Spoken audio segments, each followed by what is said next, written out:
মানে এটা যদি কোম্পানি দেয়, মানে এটা তো তাহলে বেনিফিটের বেশি দিল না? মানে এটা কি কোনো লিগাল ইস্যু হবে?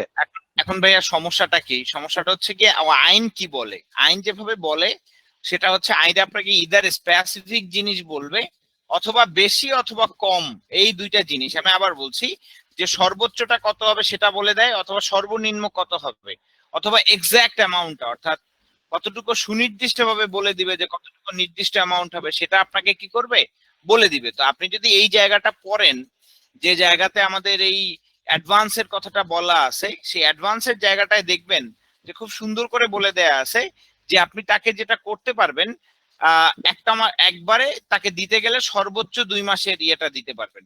তো এই জন্য আমার কথাটা হচ্ছে গিয়ে দেখেন, এখানে বলা আছে ইতোমধ্যে অর্জিত হন নাই এমন পরিমাণ মজুরি অগ্রিম প্রদানের ক্ষেত্রে চাকুরিতে নিযুক্ত ব্যক্তির পরবর্তী 2 মাসে যে পরিমাণ মজুরি অর্জন করিবার সম্ভাবনা রহিয়াছে, উহা অপেক্ষা অধিক অগ্রিম প্রদান করা যাইবে না। আপনারা আপনাকে দেখতে নিষেধ পাচ্ছেন করে নাকি? দিয়ে, আপনার স্ক্রিনটা স্যার দেখা স্ক্রিন যাচ্ছে? দেখা যাচ্ছে না। আচ্ছা আমার স্ক্রিনটা দেখতে পাচ্ছেন না, জি। বিষয়টা হচ্ছে গিয়ে যে আপনি আইনের অতিরিক্ত যেটা করতে পারবেন না সেটা হচ্ছে কোনোভাবেই পে করার ক্ষেত্রে আপনাকে আইনেও এটা বৈধ থাকতে হবে, ঠিক আছে? এই জন্য বলে দিয়েছে যে রহিয়াছে তাহা অপেক্ষা অধিক অগ্রিম প্রদান করা যাইবে না, অর্থাৎ আপনাকে ডিরেক্টলি নিষেধ করে দিল যে আপনি এটা করবেন না। যদি করেন তাহলে সেক্ষেত্রে কি হবে, যে আপনি বেসিক থেকে যে ডিডাকশনের যে সুবিধাটা, সেটা তো আপনি 2 মাস পর্যন্ত পাচ্ছেন, তারপরে কি করবেন, তাহলে কি করতে হবে যে আউট অফ পকেট আপনাকে টাকাটা নিয়ে নিতে হবে, তখন আর আপনি স্যালারির ক্ষেত্রে এটা সম্পর্ক রাখতে পারবেন না। বুঝতে পেরেছেন আমার কথাটা? আমি বোঝাতে পারলাম কিনা আপনাকে? কারণ জি জি, পেরোল আমাকে পারবেন। পারমিট করবে সর্বোচ্চ 2 মাসের গ্রস স্যালারি। বুঝতে পেরেছেন? জি, আরেকটা ইস্যু ছিল যে পিএফ এর এগেনস্টে যদি লোন নেয়, হ্যাঁ, সেক্ষেত্রে বলতেছিলেন যে যতগুলো ইনস্টলমেন্ট দিবে তার চেয়ে একটা বেশি ইনস্টলমেন্ট দিয়ে দিলে জি সেটা তার ইন্টারেস্ট হিসাবে কাউন্ট হয়ে যাবে, রাইট? জি জি। সো এটা এই ক্ষেত্রে যদি নাম্বার অফ মানে ইনস্টলমেন্ট যদি বাড়ায় দেয়, তাহলে তো মনে করেন যদি আমি 42 ইনস্টলমেন্টে দিলাম, তাহলে আমার আর মানে পার ইনস্টলমেন্ট কস্টটাও কমে যাচ্ছে, তাহলে আমি কিন্তু এমপ্লয়ি হিসাবে আমি কিন্তু বেনিফিটেড হব যদি নাম্বার অফ ইনস্টলমেন্ট আমার বেশি থাকে। আচ্ছা সেক্ষেত্রে আমি এবার দেখেন, ইন্টারেস্টটা কম দেবো, রাইট? আমি আপনাকে, হ্যাঁ রাইট, আমি আপনাকে এটা এটা কেন এইভাবে করা হয়েছে সেটার একটা পিকচার আপনাকে আমি দেখাই। পিকচারটা কোথায়? পিকচারটা হচ্ছে এরকমের যে আপনি আমাদের ইয়েতে দেখবেন, যে আইন অনুযায়ী দেখবেন পিকচারটা কোথায়, যে আপনি এই টাকাটা যদি ইনভেস্টমেন্ট করেন তাহলে কিন্তু আপনি এক্সিস্টিং যে অ্যামাউন্টটা পাচ্ছেন তার থেকে কি বেশি পাবেন। আমি আবারও বলছি, বর্তমান যে টাকাটা আপনি দিচ্ছেন এমপ্লয়িকে, যে টাকাটা তাকে আপনি দিচ্ছেন লোন আকারে, এই লোনটা যদি আপনি ইনভেস্টমেন্ট করেন তাহলে সে কি করবে, একটা বেশি অ্যামাউন্টের টাকা পাওয়ার তার অপরচুনিটি তৈরি হবে। সো আপনি কি এখন আহ, এটা করবেন না? আপনি যদি তাকে আবার, একটা হচ্ছে সে এই ইনভেস্টমেন্টের এগেনস্টে যে টাকাটা পাওয়ার কথা সেটা হারাচ্ছে, প্লাস আপনি যদি আবার তাকে আবার বেশি করে লোন পার্সেন্টেজ যদি চাপিয়ে দিতেন, তাহলে কি হতো যে তার দুই দিক থেকেই সে লুজার হতো। So একদিকে যাতে সে লুজারটা কম হয়, সেই জন্য আসলে এই পদ্ধতিটা করে দেওয়া হয়েছে। অর্থাৎ আপনার টাকা আপনি নিচ্ছেন, ইনস্টলমেন্ট যত বেশি বাড়বে তত আপনার ইয়ের পরিমাণ কমবে। বুঝতে পেরেছেন? জি, ক্লিয়ার। এটা হচ্ছে বিষয়। ভাই একটা কোশ্চেন। বলেন ভাইয়া। ভাই আসলে গতকালকে আমি ক্লাসের প্রথম 45 মিনিট মিস করেছিলাম, তো এর জন্য একটা ইয়েতে সেলিম যে কোশ্চেনটা করলো এটার সাথে রিলেভেন্ট আমার যেটা, এটা একজন লোককে আমি হচ্ছে যে লোন স্যালারি এগেনস্টে অ্যাডভান্স দিলাম বা লোন দিলাম হচ্ছে যে 2 মাসের জন্য। এখন আমি এটা সর্বোচ্চ কয়টা কিস্তিতে নিতে পারবো বা আপনি হচ্ছে? ভাইয়া, এটা আইনে যেভাবে বলা আছে, আপনি শ্রম বিধিমালার যদি 263-তে যান, এটা আসলে basically it shall be decided by the employee, not by the employer or somebody in the trustee board. So এটা কেন আসলে ফ্লেক্সিবিলিটিটা ভাইয়া দেয়া হয়েছে জানেন? সেটা হচ্ছে যে যাতে করে এমপ্লয়ি তার মতো করে পুরো সিস্টেমটা কি করতে পারে, যে ম্যানুপুলেট করে সে তার কস্টটা কমিয়ে নিতে পারে। বুঝতে পেরেছেন? সো এই জন্য আসলে এই পদ্ধতিটা অবলম্বন করা হয়েছে। আমাদের শ্রম বিধিমালার 263-তে এই কথাটা, 265 না, এটা হচ্ছে শ্রম বিধিমালার 266। 266-তে কি করা আছে, যে এই জিনিসটা বলে দেয়া আছে যে আপনি কি করতে পারবেন। এই যে দেখেন এই জায়গাটা ভাইয়া লক্ষ্য করেন, এখানে বলে দেয়া আছে কোন কিস্তি অগ্রিম গ্রহণে শ্রমিকদের মূল মজুরির 1/3 অধিক হইবে না। মানে যেটা হচ্ছে যে 3 ভাগের 1 ভাগের বেশি কোনোভাবেই হবে না। আর একটা বিষয় বলা আছে যে সেক্ষেত্রে বলা হয়েছে যে 60টা কিস্তি, অর্থাৎ অগ্রিম হিসাবে গৃহীত অর্থ অনধিক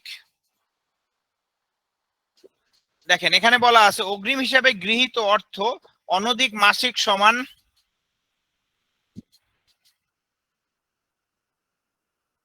অগ্রিম হিসাবে গৃহীত অর্থ অনধিক মাসিক সমান 60 কিস্তিতে পরিশোধ করিতে পারিবে। এখানে কে নির্ধারণ করবে এই কথাটা বলেনি। তার মানে ফর দ্যাট রিজন যেটা হচ্ছে যে এমপ্লয়ি নিজেই এটা ঠিক করবে যে সে কতগুলি ইনস্টলমেন্টে এটা নিতে পারবে। বুঝতে পেরেছেন?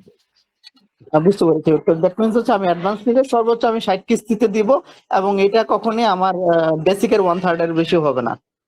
Right, clear? ভাইয়া এখানে আহ, যদি কম ইনস্টলমেন্টে দেয় তাহলে সেটাতে কি ইন্টারেস্ট হিসেবে কম হওয়ার কথা না, আর যদি বেশি ইন্টারেস্ট ইনস্টলমেন্টে দেয় তাহলে ইন্টারেস্ট একটু বেশি হওয়ার কথা, মানে ইন জেনারেল বলছি আর কি, মানে এখানে লজিকটা কি? লজিকটা হচ্ছে কিস্তি যত বেশি ইনস্টল ইয়ের পরিমাণ ইন্টারেস্টের পরিমাণ তত কম। আমি একটু আপনাকে নিয়ম বিষয়টা দেখাই। আপনি ধরেন 50,000 টাকা কোম্পানি থেকে নিলেন, এটাকে আপনি যদি 50টা ইনস্টলমেন্টে দেন তাহলে আপনি টাকা দিচ্ছেন কত? 1,000 টাকা করে। আপনার ইন্টারেস্টও আসবে কত? 1,000 টাকা, তাই না? সো আমি যদি কি করি যে সেম 50,000 টাকা যদি আপনি কি করেন যে 60টা ইনস্টলমেন্টে দেন, তাহলে কি হবে যে আপনার ইনস্টলমেন্টের টাকা বা ইন্টারেস্টের পরিমাণ কমে যাচ্ছে। কত আসবে? ইন্টারেস্টের পরিমাণ আসবে হচ্ছে কি 833 টাকা, আর তখন আসছে কত? 1,000 টাকা। সো ফর দ্যাট রিজন আপনাকে এটাকে এইভাবে করে দেয়া হয়েছে। জি ভাই, আমি সেটা বুঝতে পেরেছি। আর আমার কোশ্চেনটা ছিল লাইক, আমি যদি 10টাই দিয়ে দেই তাহলে তো হিসেবে ওরা ইন্টারেস্টটা বেশি পাচ্ছে। হ্যাঁ, কিন্তু 10টা আমি দিয়ে যদি দিলে 10টাই দিয়ে দিই তাহলে তো ওদের ওদের তো আরো আমাকে আরো অ্যাডভান্টেজ দেওয়ার কথা যে আমি আগেই দিয়ে দিচ্ছি। কিন্তু শুনেন, এখানে এই দেখা আপনি যাচ্ছে আমি একটা ডিসঅ্যাডভান্টেজ পাচ্ছি। হ্যাঁ, এটা আইন যেভাবে বলেছে আমি সেভাবে আমি আপনাদেরকে শেখাচ্ছি, কিন্তু আমার হাতে আসলে ওই ধরনের কোনো মেকানিজম নাই যে আমি এটা ম্যানিপুলেট করবো। এই যে এই কথাটা এই যে 4-এ বলা আছে, অগ্রিম হিসেবে গৃহীত অর্থ সমান ভাগে ভাগ করিয়া যত কিস্তিতে মূল অগ্রিম পরিশোধ হইবে, অগ্রিমের সুদ হিসাবে উহার চাইতে একটি অতিরিক্ত কিস্তি পরিশোধ করিতে হইবে। এই যে এখানে সুন্দর করে বলে দেয়া আছে। জি ভাইয়া। ওকে, জি, ওকে, ঠিক আছে। আমি তাহলে আজকে একটু পড়াতে যাব, এখন পড়িয়ে আসি, তারপরে আবার কথা হবে আপনাদের সঙ্গে। আসেন, প্রথম বিষয়টা হচ্ছে গিয়ে আপনি যখন পেরোলে কাজ করবেন তখন কিন্তু আপনাকে অনেক সময় বলবে যে আপনার ট্রাস্টি বোর্ডের মানুষজন যে ভাইয়া আপনি একটা কাজ করবেন, আমাদের প্রত্যেকটা এমপ্লয়ি যে মাসে চলে যাচ্ছে সেই মাসে তার পেরোলের ক্ষেত্রে যে অ্যামাউন্টটা সে প্রভিডেন্ট ফান্ডের জন্য এন্টাইটেলড হবে, সেই অ্যামাউন্টটা আপনাকে কি করতে হবে যে ম্যান্ডেটরি ভাবে আপনাকে এটা ডিসবার্সমেন্ট করে দিতে হবে। ঠিক আছে? ডিসবার্সমেন্ট করতে গেলে কি করতে হবে? আপনাকে ফাইন্যান্স সেটেলমেন্টে এটা মেনশন করে দিতে হবে। তাহলে ফাইন্যান্সিয়াল সেটেলমেন্টে আপনি এটা কিভাবে মেনশন করে দিবেন? মেনশন করে দিবেন হচ্ছে গিয়ে যে কারো চাকরির বয়স যদি 2 বছর হয় তাহলে সেক্ষেত্রে কি হবে? তাকে ফাইনাল সেটেলমেন্ট করে দিতে হবে। এবং সরি, বিষয়টা হচ্ছে কারো চাকরির বয়স যদি 2 বছর হয় তাহলে সেক্ষেত্রে সে তার নিজের অংশ এবং মালিকের অংশ দুটো অংশটার জন্যই এলিজিবল হবে। ঠিক আছে? আর যদি 2 বছরের কম হয় তাহলে সে শুধুমাত্র তার নিজের অংশটা পাবে, মালিকের অংশটা পাবে না। আমি আবার বলছি, সে শুধুমাত্র নিজের অংশটা পাবে, সে মালিকের অংশটা পাবে না। ঠিক আছে? কারো চাকরির বয়স যদি টোটাল 2 বছর হয় তাহলে সেক্ষেত্রে কি হবে? সে মালিকের অংশ এবং নিজের অংশ দুটোই পাবে। তো আপনি যখন, আরেকটা বিষয় আছে, ডেথ এবং ক্লোজার, অর্থাৎ আপনার অর্গানাইজেশন যদি বন্ধ হয়ে যায় অথবা এমপ্লয়ি যদি মারা যায় তাহলে সেক্ষেত্রে আপনার যে বোথ পার্টি কন্ট্রিবিউশনের অর্থ সেটা 2 বছর না হলেও বোথ পার্টির কন্ট্রিবিউশনের অংশ আপনার ফ্যামিলির লোকজন, আপনার পরিবারের মানুষজনকে তাকে কি করতে হবে? এটা দিয়ে দিতে হবে। বুঝতে পেরেছেন? এখন আপনার যে জিনিসটা আপনাকে ম্যান্ডেটরি ভাবে মাথায় রাখতে হবে সেটা হচ্ছে যে আপনার অর্গানাইজেশনে যখন আপনি কি করবেন, যে কাজ করবেন, কাজ করার ক্ষেত্রে আপনাকে একটা বিষয় মাথায় রাখতে হবে। আচ্ছা দাঁড়ান একটা মিনিট, একজন ভদ্রলোক, ওনার আমি জানি না ওনার কি হয়েছে, উনি বারবার ফোন দিচ্ছে আমাকে। হ্যালো, হ্যালো, জি বলেন। আমি ট্রেনিং করাচ্ছি, আপনাকে আমি লাইভটা কেটে দিয়েছিলাম।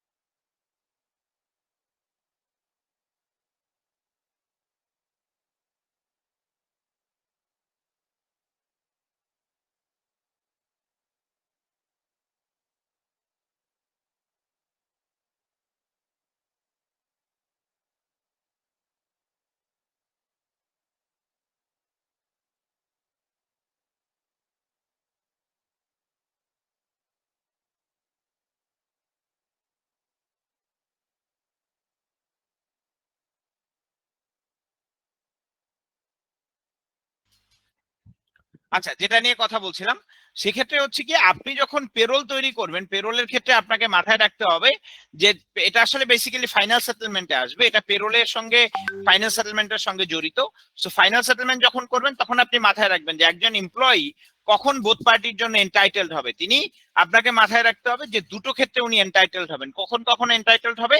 একটা হচ্ছে ডেথ অথবা ক্লোজার অফ এস্টাবলিশমেন্টের ক্ষেত্রে সে আপনার বোথ পার্টি পাওয়ার জন্য, বোথ পার্টি যে কন্ট্রিবিউশন আছে সেটার জন্য উনি এলিজেবল হবে। একটা মিনিট, আসেন বাবা আসেন।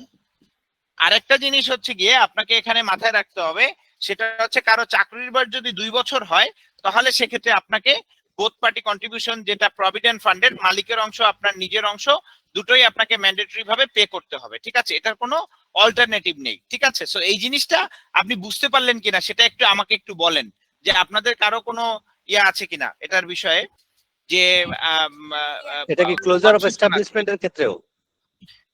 ক্লোজার ভাইয়া ডেথ এবং ক্লোজার অফ এস্টাবলিশমেন্টের ক্ষেত্রে এটার ক্ষেত্রে কোনো সার্ভিস লেন মেনটেন করতে হবে না। সাপোজ ধরেন আপনি 2 মাস দিয়েছেন, এটার ক্ষেত্রেও কি হবে যে বোথ পার্টি কন্ট্রিবিউশনের জন্য আপনি এলিজিবল হয়ে যাবেন। ক্লিয়ার? জি ক্লিয়ার। জি, এটা আপনাকে মাথায় রাখতে হবে। ঠিক, জি। আপনার আর কারো কোনো প্রশ্ন আছে?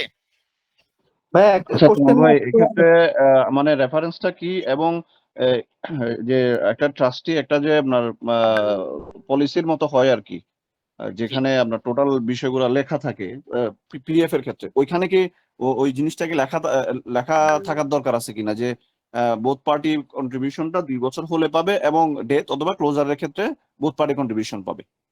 এই যে দেখেন, এখানে খুব সুন্দর করে এই কথাগুলি বলা আছে আমাদের শ্রম বিধিমালার 263-তে। আমি যে কথাগুলো বলেছি সবগুলো এখানে আছে। এই দেখেন, এখানে প্রথম আসেন যে জায়গাটা, সেটা হচ্ছে কোন সদস্যের চাকুরি কোন প্রতিষ্ঠানে 2 বছর পূর্ণ করিবার পর সমাপ্ত ঘটিলে তিনি তহবিলে তাহার নামের সমুদায় অর্থ মালিকের অংশ সহ প্রাপ্ত হইবেন। এটা গেল প্রথমটা, 2 বছর চাকরির বয়স। আর একজন এমপ্লয়ি যদি মারা যায়, এখানে বলা আছে, এই দেখেন, কোন সদস্যের চাকরির মেয়াদ যাই হোক না কেন, মৃত্যুজনিত কারণে বা প্রতিষ্ঠান বন্ধ হইয়া যাইবার কারণে তহবিলের সদস্য ভবিষ্য তহবিলে জমাকৃত উভয় অংশ প্রাপ্য হইবেন। অর্থাৎ এখানে যেটা হচ্ছে যে উনি তার চাকরির মেয়াদ যাই হোক না কেন, উনি মারা গেলে অথবা অর্গানাইজেশন বন্ধ হলে উনি বোথ পার্টি কন্ট্রিবিউশনের অর্থটা কি করবেন, যে উনি পেয়ে যাবেন। ক্লিয়ার? জি ভাই, আনসার পেয়েছেন কিনা? ওকে, জি ক্লিয়ার। এটা বিধিমালার 263। আর ইপিজেটে আপনারা যারা আছেন তারা পড়বেন হচ্ছে ইপিজেড আইনের সেকশন 280। ঠিক আছে, সো এই দুটো জায়গা, যেটা হচ্ছে যে দুটো জায়গা মূলত প্রভিডেন্ট ফান্ডের এন্টাইটেলমেন্টের জন্য ডেডিকেটেড। ক্লিয়ার? মৃত্যুজনিত কারণে টাকাটা যখন আমি দিব, এটা কি তার মানে নমনীয় বলে তার নমিনি যিনি থাকবেন, তার যে তাকে দিব? হ্যাঁ হ্যাঁ, তার মনোনীত যে ব্যক্তি থাকবে তাকে আপনি এই বোথ পার্টি কন্ট্রিবিউশনের অর্থটা চেক কেটে তাকে দিয়ে দিতে হবে। আমার ভাই, জি, নমিনি যে ফর্মটা মেনটেন করতে হয় এইখানে, হ্যাঁ। এটা কি সফট কপি মেনটেন করা সম্ভব? মানে এটা নমিনি ভাইয়া একটা না, এটা আসলে সফট কপি ভাই আইন কখনো আপনাকে প্রভিশন দেয়নি যে আপনি সফট কপি করবেন। এখানে যেটা আছে ভাইয়া, এই যে দেখেন, আপনি দেখতে পাচ্ছেন 62 নাম্বার বিধিতে বলে দেয়া আছে, জি প্রত্যেক সদস্য তাহার মৃত্যুর ক্ষেত্রে তহবিলে তাহার নামের জমা অর্থ গ্রহণের অধিকার প্রদান করিয়া ফর্ম 841 অনুযায়ী একটা নমিনি এর ছবি সহ মনোনয়ন প্রদান করিবেন। এই যে এখানে সুন্দর করে বলে দেয়া আছে ভাইয়া। আচ্ছা, তার মানে ওটা হার্ড কপি মেনটেন করতে হবে। জি থ্যাংক ইউ। জি, ওয়েলকাম ভাইয়া। ভাই একটা কোশ্চেন ছিল, জি ভাইয়া, প্রভিডেন্ট ফান্ডের হচ্ছে যে মেম্বারশিপের ইয়েটা কতদিন, যে কতদিন হলে আমি মেম্বার হতে 1 পারবো? বছর ভাইয়া, আইন অনুযায়ী 1 বছর। আচ্ছা, আইন অনুযায়ী 1 জি। বছর না? অনেক অর্গানাইজেশন আবার হচ্ছে যে এটা হচ্ছে জব পার্মানেন্ট হলে এটাকে 6 মাসে করে, ওখানে কি কোনো এটা সমস্যা? করতে পারেন।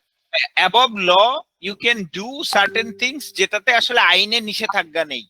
ঠিক আছে, সো আইনে নিষেধাজ্ঞা না থাকলে আপনি ওই জিনিসগুলি করতে পারবেন, আইনের থেকে বেশি বেনিফিট দিতে পারবেন, নো প্রবলেম। কিন্তু যদি আইনে নিষেধাজ্ঞা থাকতো তাহলে আপনি হতো না। আইন যখন বলে দিচ্ছে যে 1 বছর হলে সে মেম্বারশিপ নিতে পারবে, আপনি চাইলে এর থেকে বেশি বেনিফিট দিয়েও আপনি করতে পারেন, no problem. Okay, okay, clear, thank you. জি। তোমার আরেকটা প্রশ্ন আছে, সেটা হচ্ছে দেখা গেল যে কেউ প্রভিডেন্ট ফান্ডের মেম্বারশিপ নিতে চাচ্ছে না, এখন সেটাকে কি কোনো মানে আপনার ফর্মালি কি এটাকে ফর্মালাইজ করার দরকার আছে কিনা? ভাইয়া কেউ মেম্বারশিপ নিতে যাচ্ছে না, তার মানে যেটা জি হচ্ছে জি আপনি তার এই আমাদের এই আইন কি বলছে দেখেন, আপনি যখন কোনো ব্যক্তিকে এটার মেম্বার করার জন্য পাঠাবেন তখন যেটা হচ্ছে যে উনি যেটা করবে, ওনাকে যখন মেম্বার করা হবে উনি বোর্ডের কাছে আবেদন করে তার মেম্বারশিপ কি করতে পারবে, যে ক্যান্সেল করতে পারবে। কোথায় বলা আছে এই কথা? আমাদের শ্রম বিধিমালার 263-তে এই কথাটা বলে দেয়া আছে। এই দেখেন, কোন সদস্য তহবিলে তার সদস্যপদ বহাল না রাখিতে চাহিলে তিনি বোর্ডের নিকট লিখিত আবেদন করিয়া সদস্যপদ প্রত্যাহার করিতে পারিবেন, এবং এইরূপ সদস্যপদ প্রত্যাহার সদস্যের চাকুরি প্রতিষ্ঠানে 2 বছর পূর্ণ করিবার পর ঘটিলে তিনি তহবিলে তাহার নামে জমা সমুদায় অর্থ উক্ত মালিকের অংশ সহ প্রাপ্ত হবেন। ঠিক আছে, এই যে এখানে বলে দেয়া আছে ভাই, বুঝতে পেরেছেন?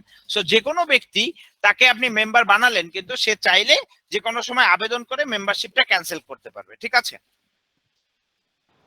না ভাই, আমার প্রশ্ন হচ্ছে ধরেন হ্যাঁ তার জব কনফার্মেশন হলো, জব কনফার্মেশনের পরে মানে যেই মাস থেকে তার প্রথম মেম্বারশিপটা স্টার্ট হবে বা 1 বছর হওয়ার পরে যখন থেকে সে মেম্বারশিপ স্টার্ট হবে, তখনই সে বললো যে না আমি প্রভিডেন্ট ফান্ডের মেম্বার হতে চাই না, সেক্ষেত্রে কি এই অ্যাপ্লিকেশনটা নেওয়া লাগবে কিনা তার কাছ থেকে? হ্যাঁ ভাইয়া, ডেফিনেটলি যেটা হচ্ছে ওটা নেয়ার প্রয়োজন নাই, আপনি তাকে এলিজিবল করে রাখবেন, এবং সেক্ষেত্রে যদি মেম্বারশিপ হয়, আপনারা জানেন যে মেম্বারশিপের জন্য একটা ফর্ম আছে, যেটা আপনি জি জি ট্রাস্টি বোর্ডের যখন রেজিস্ট্রেশন করবেন তখন সেটার সঙ্গে আপনাকে এটা দিতে হবে, জমা দিতে হবে। সো তখন যদি উনি বলে যে ওই মেম্বারশিপের ফর্মই যদি সে ফিল আপ না করে, তাহলে তার সেক্ষেত্রে তাকে আপনার মেম্বার বানানোর কোনো ইয়েই নাই, অপরচুনিটি থাকে না এটার ক্ষেত্রে। ঠিক আছে?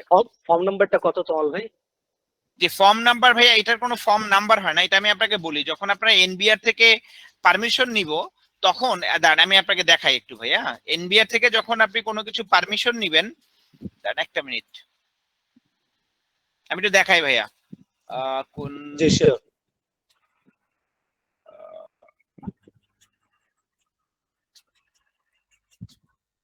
দাঁড়ান একটা মিনিট। পিএফ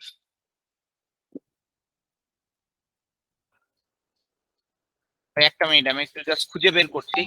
আচ্ছা দাঁড়ান, আমি একটুখানি সময় দেন আমাকে।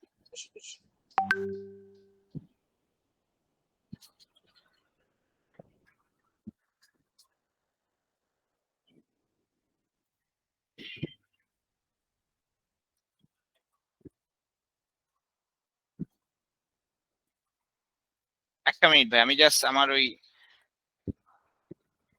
ইয়েটা বের করে দেখাচ্ছি আপনাকে। কারণ এটা হচ্ছে এনবিআর এ যখন আমরা আবেদন করব তখন এনবিআর থেকে একটা রিকোয়ারমেন্ট আছে যে প্রভিডেন্ট ফান্ডে আপনার যে ফর্ম গুলো আছে সেই ফর্ম গুলো সাবমিট করতে হয়। দেখেন এখানে দেখতে পাচ্ছেন কিনা ভাইয়া, যে এটা হচ্ছে আমার প্রভিডেন্ট ফান্ডের প্রথমত মেম্বারশিপ অ্যাপ্লিকেশন ফর্ম, এই যে দেখতে পাচ্ছেন, এই যে এখানে মেম্বারশিপ অ্যাপ্লিকেশন ফর্মটা দেয়া আছে। এই মেম্বারশিপ অ্যাপ্লিকেশন ফর্ম অনুযায়ী তাকে আবেদন করে তারপরে হচ্ছে তার এই ইয়েটা করতে হবে, এটা গ্রহণ করতে হবে। আর এরপরে যেটা হচ্ছে যে ওনার এই যে এখানে একজন এমপ্লয়ি যখন আপনার অর্গানাইজেশনে কাজ করবে তখন এই দেখেন ফর্ম 41 অনুযায়ী এই নমিনেশন পেপারটা তাকে সাবমিট করতে হবে। আর কখনো যদি নমিনি ক্যান্সেল করে সে আবার নমিনেট কেউ করতে চায় তাহলে সেটার জন্য আবার এই ফর্মটা তাকে দিতে হবে। এবং এটা এনবিআর এর চেকলিস্টের বাধ্যতামূলক রিকোয়ারমেন্ট যে আপনি যখন এনবিআর এ জমা দিবেন তখন আপনাকে এই ফর্মগুলি ফিল আপ করে দিতে হবে। আর এই ফর্মটা basically it has been prescribed by NBR, National Board of Revenue কি করেছে, তারা এটাকে প্রেসক্রাইব করেছে। ক্লিয়ার? ওকে, তাহলে যদি আমরা এই ফর্মটা একটু যদি গ্রুপে দিয়ে দিতেন। আচ্ছা দিয়ে দিব। তাহলে আমি কোয়েশ্চেন করতেছিলাম যে নরমালি যে অর্গানাইজেশনগুলোতে প্রভিডেন্ট ফান্ডগুলা দেখা যাচ্ছে যাদের কনফার্মেশনের পরে স্টার্ট হয় তাহলে বাই ডিফল্ট এটা স্টার্ট করে দেয়, এক্ষেত্রে এই ফর্মটা ফিল আপ করায় না, সেক্ষেত্রে যদি না করায় তাহলে তো এটা নন কমপ্লায়েন্স হয়ে গেল, রাইট? আমাদের এনবিআর এর নিয়ম অনুযায়ী এটা নন কমপ্লায়েন্স, এবং এনবিআর যদি কখনো অডিট করে আপনার এই এনবিআরটাকে তখন দেখবেন যে আপনি ঝামেলায় পড়ে যাবেন। মানে এই ফর্মটা ফিল আপ করে তো এনবিআর এ জমা দেওয়া লাগে না, এটা ফর্মটা ফিল আপ করে তার পার্সোনাল ফাইলে রাখলে হবে না, এটা এনবিআর এ জমা দেওয়া লাগবে না। কিন্তু বিষয়টা হচ্ছে যখন আপনার এটা নিয়ে কোনো ডিসপিউট হবে তখন কলকারখানাও এটাকে একটা করবে, তদন্ত করবে। এই তদন্তে ধরা পড়লে তখন আপনার যদি কোনো কারণে এখানে কোনো আর্থিক বা অন্য কোনো লেনদেনের ক্ষেত্রে কোনো পাওয়া যায় ডিভিয়েশন পাওয়া যায়, তখন সেক্ষেত্রে কোম্পানি বিপদে পড়ার সম্ভাবনা আছে। এবং আরেকটা মজার জিনিস বলি আপনাকে, বাংলাদেশে এখন যতগুলি অডিট ফার্ম দেখেন না যে এরা এই প্রভিডেন্ট ফান্ড, গ্র্যাচুইটি ফান্ড করে দেয়, আমি আসলে আমি যেটা করেছি সেটা হচ্ছে যে বাংলাদেশে কতগুলো প্রতিষ্ঠানে প্রভিডেন্ট ফান্ড আছে এবং কতগুলো প্রতিষ্ঠানে গ্র্যাচুইটি ফান্ড আছে, এটার একটা রিপোর্ট বের করেছি এনবিআর থেকে। এবং আমি অনেক পুরাতন যারা প্রভিডেন্ট ফান্ড, গ্র্যাচুইটি ফান্ড করেছিল তাদের এইগুলো আমি রিসেন্টলি বেশ কিছু জায়গায় অডিট করতে গিয়ে, এইচআর অডিট করতে গিয়ে দেখি তাদের ডিডের রুলস এর মধ্যে অনেক কিছু নন কমপ্লায়েন্স বলা আছে। অনেক প্রতিষ্ঠানে গিয়ে দেখবেন যে 5 বছরের আগে সে বোথ পার্টি কন্ট্রিবিউশনের টাকা দেয় না, অনেক কোম্পানি আছে 3 বছরের আগে সে দিবে না। হ্যাঁ, এবং অনেক কোম্পানি আছে প্রো রেটা বেসিস দেয়। প্রো রেটা মানে হচ্ছে কি 2 বছর হলে 50%, 2 বছরের বেশি হলে 70%, তা এইভাবে করে তারা দিচ্ছে। সো এই ধরনের এই অডিট ফার্মগুলি যেটা করছে যে তারা ভুলভাল বিভিন্ন ভাবে করে দিয়ে মোটামুটি অর্গানাইজেশন গুলোকে একটা বিপদে ফেলে যাচ্ছে, বুঝতে পারছেন? সো এই জন্য আপনারা এই আমার কোর্স করার পরে যতগুলি জিনিস আছে একটু পড়বেন স্যার, কারণ একটা ট্রেনিং এর মধ্যে না সবকিছু বলা আসলে পসিবল হয় না। দেখেন আজকে আমাদের এইটা চলতেছে 7 নাম্বার ক্লাস, কিন্তু দেখেন আমরা এখন আসি হচ্ছে 58 নাম্বার স্লাইডে আছি। সো তার মানে যেটা হচ্ছে আমাকে কিন্তু এখন অনেক দূরে 135টা স্লাইড যেতে হবে। সো সিচুয়েশন হচ্ছে এরকমের যে আমি যখন এই যে আপনাদেরকে ক্লাস নিয়েছি, কখনো কিন্তু দেখবেন না যে আমি 2 মিনিট বা 3 মিনিট আমি অপ্রয়োজনীয় কোনো কথা বলে নষ্ট করেছি। কিন্তু তারপরেও দেখেন আমাদের এই ক্লাস শেষ করতে গেলে আপনাদের যে 10 দিন আছে, 10 দিনের পরে আরো এক্সট্রা একদিন দিতে হবে। এটা যে ক্লাসটা গ্যাপ গেছে ওইটা বাদ দিয়েও আরো একটা এক্সট্রা ক্লাস হয়তো আপনাদের দেয়া লাগতে পারে, আমার যেটা ধারণা। সো এখন সিচুয়েশনটা চিন্তা করেন, যে সিচুয়েশনটা হচ্ছে যে আপনি এই জিনিসগুলো, আমি যেটা জিনিসগুলো হিন্টস গুলো দিচ্ছি এটার উপরে বেস করে একটু লটা পড়লে আপনার জন্য আরেকটু আন্ডারস্ট্যান্ডিংটা ক্লিয়ার হবে, বুঝতে পেরেছেন? জি, তাহলে ফর্মটা একটু দিয়ে দিন খালি গ্রুপে। আচ্ছা, দিয়ে দিব ভাইয়া ফর্মটা। আচ্ছা, এবার আসেন যে বিষয়টা, সেটা হচ্ছে ইন্টারেস্ট ডিস্ট্রিবিউশন। আপনাদের প্রভিডেন্ট ফান্ডে যখন আপনি পেরোল থেকে যখন ফাইনাল সেটেলমেন্ট তৈরি করবেন, তখন একটা জিনিস আপনাকে লক্ষ্য করতে হবে। আপনাকে একটা জিনিস, যে জিনিসটা দেখতে হবে সেটা হচ্ছে যে ইন্টারেস্ট, অর্থাৎ একজন এমপ্লয়িকে যে সুদ বা আমরা যেটাকে লভ্যাংশ বলি, এই লভ্যাংশ যে লাভের যে টাকাটা, সেটা সবসময় প্রো রেটা বেসিস দিতে হবে। প্রো রেটা মানে হচ্ছে আনুপাতিক ভাবে কি করতে হবে, যে আপনাকে এই অ্যামাউন্টটা ডিস্ট্রিবিউট করতে হবে, 1 নাম্বার কাজ। আর 2 নাম্বার কাজ হচ্ছে গিয়ে আপনাকে যেটা করতে হবে সেটা হচ্ছে যে কারেন্ট এমপ্লয়ি যারা আছে, আমি আবার বলছি ফর কারেন্ট এমপ্লয়ি, যে আপনি যখন একজন এমপ্লয়ি আপনার অর্গানাইজেশনে কাজ করবে তখন কারেন্ট ইয়ারের যে ইন্টারেস্টটা পাবেন ওইটা আপনি আনুপাতিক ভাবে দিবেন। আর যে এমপ্লয়িটা ধরেন যে 2023 সালে চলে যাবে, তাকে কিন্তু আপনাকে 2022 সালে যে রেটে তাকে ইন্টারেস্ট দিয়েছিলেন ওই রেটে তাকে ইন্টারেস্ট দিতে হবে। আপনি কোনোভাবেই যে কাজটা করতে পারবেন না যে আপনি আগের বছরটাকে কনসিডারেশন না নিয়ে কারেন্ট ইয়ারটাকে এক্সিটের ক্ষেত্রে কনসিডারেশনে নিতে পারবেন না। এই জিনিসটা কিন্তু আপনাকে খেয়াল করতে হবে যে আমাদের আইন অনুযায়ী এই জিনিসটা আপনাকে কমপ্লাই করতে হবে ম্যান্ডেটরি ভাবে। আমি বিষয়টা আপনাদেরকে বোঝাতে পারলাম কিনা বলেন? তমাল ভাই, কিছু আরেক- প্রতিষ্ঠানে আমি আরেকবার চিনি একটু- যারা হলো কেউ যদি চলে যায়, হ্যাঁ, কেউ যদি চলে যায় তাহলে আপনার ব্যাংকে টাকাটা রাখলে যে ইন্টারেস্ট আসে ওই লাস্ট ইয়ারে ওইটুকু শুধু দেয়, যেমন 3% ধরে সেটেল করে, সেই ক্ষেত্রে তো নন কমপ্লায়েন্স। হ্যাঁ, একটা জিনিস দেখেন, আমি আপনাদের একটু ছোট উদাহরণ দিয়ে ভাইয়া দেখাই। সাপোজ ধরেন আপনি এই বছর সরকার আপনাকে কি করলো, যে আপনি ধরেন আপনি সেভিং সার্টিফিকেটে টাকাটা ইনভেস্টমেন্ট করেছেন, তো দেখা গেল এই বছরে আপনাকে ইন্টারেস্ট দেয়া হলো ধরেন আমি ধরলাম যে 10%, ঠিক আছে? 10% এটা 2023 সালে আপনাকে দেয়া হচ্ছে, কিন্তু এই ইন্টারেস্ট রেটটা 2022 সালে এই ইন্টারেস্ট রেটটা ছিল হচ্ছে গিয়ে ধরেন 11%, ঠিক আছে? সো আপনি যখন একজন এমপ্লয়ি, ধরেন আপনি এই যে আমাদের ইব্রাহিম স্যারই চাকরি ছেড়ে এখান থেকে ধরেন চলে যাবে, উনি যখন এখান থেকে এক্সিট করবে, বিষয়টা বোঝার চেষ্টা করবেন, উনি যখন এখান থেকে কি করবেন, এক্সিট করবেন অর্থাৎ চলে যাবেন, চলে যাওয়ার ক্ষেত্রে একটা ইম্পর্টেন্ট বিষয় আপনাকে মাথায় রাখতে হবে, ওনাকে কিন্তু আপনি কারেন্ট ইয়ার মানে 2023 সালে ওনাকে সরকার দিচ্ছে হচ্ছে সঞ্চয়পত্রে এগেইনস্টে 10%, ঠিক আছে?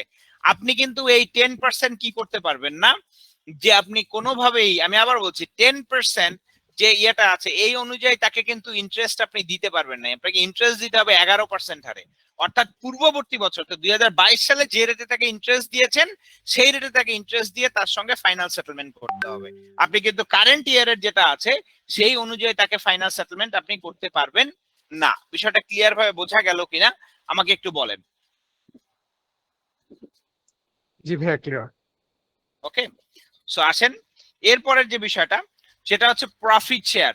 প্রফিট শেয়ারটা আমাদের দেশে আপনি জানেন যে আপনারা তো অনেকেই প্রফিট শেয়ার কখনো আপনাদের অনেকের দেওয়ার কখনো সুযোগ হয়নি, কিন্তু অনেক প্রতিষ্ঠান আস্তে আস্তে করে তাদেরকে এই প্রফিট শেয়ারের মধ্যে ঢুকতে হবে। আমি আবার বলছি সবাইকেই সরি আসলে ডিস্টার্ব করলাম, যে আমার একটা কোশ্চেন ছিল আগের স্লাইডটাতে। যে বলেন।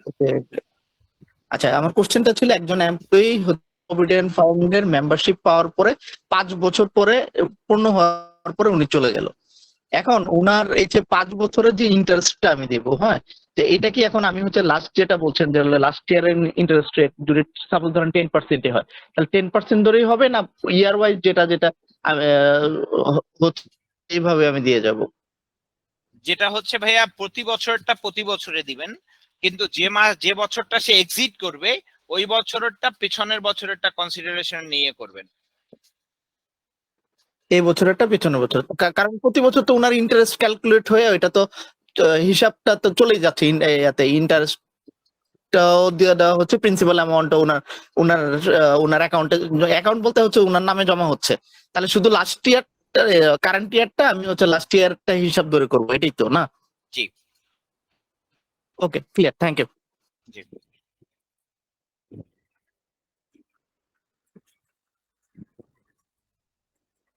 আর কারো কোনো প্রশ্ন আছে? আচ্ছা, এরপরে আসেন যেটা হচ্ছে প্রফিট শেয়ারের যে বিষয়টা। প্রফিট শেয়ারটা আমাদের দেশের আইন অনুযায়ী সবার জন্য বাধ্যতামূলক না। যাদের জন্য এই প্রফিট শেয়ারটা শুধুমাত্র বাধ্যতামূলক তারা প্রফিট শেয়ারটা করবে। প্রফিট শেয়ারটা কত পার্সেন্ট হবে? প্রফিট শেয়ারটা হবে হচ্ছে গিয়ে আপনারা দেখেন বাংলাদেশ ওয়ার্কার্স ওয়েলফেয়ার ফাউন্ডেশনে দিবেন হচ্ছে 10%। এটা আসলে বেসিক্যালি 5%। এই 5%টাকে 3 ভাগে ভাগ করতে হবে।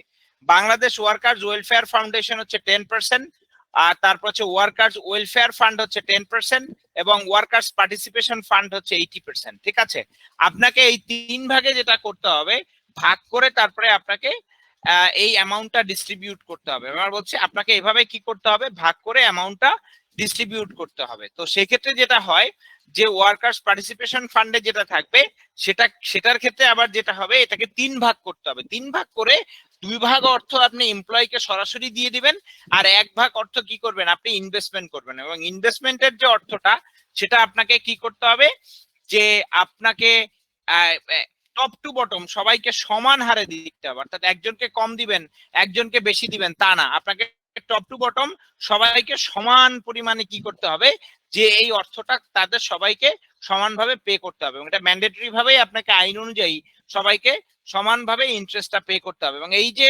প্রফিটের যে অংশটা সেটাও কিন্তু টপ টু বটম সবাইকে সমানভাবে ভাগ করে আপনাকে দিতে হবে। ঠিক আছে, এটার ক্ষেত্রে কিন্তু কোনো প্রকার পার্থক্য নেই। ঠিক আছে, আমি বিষয়টা বোঝাতে পারলাম কিনা আপনাদেরকে?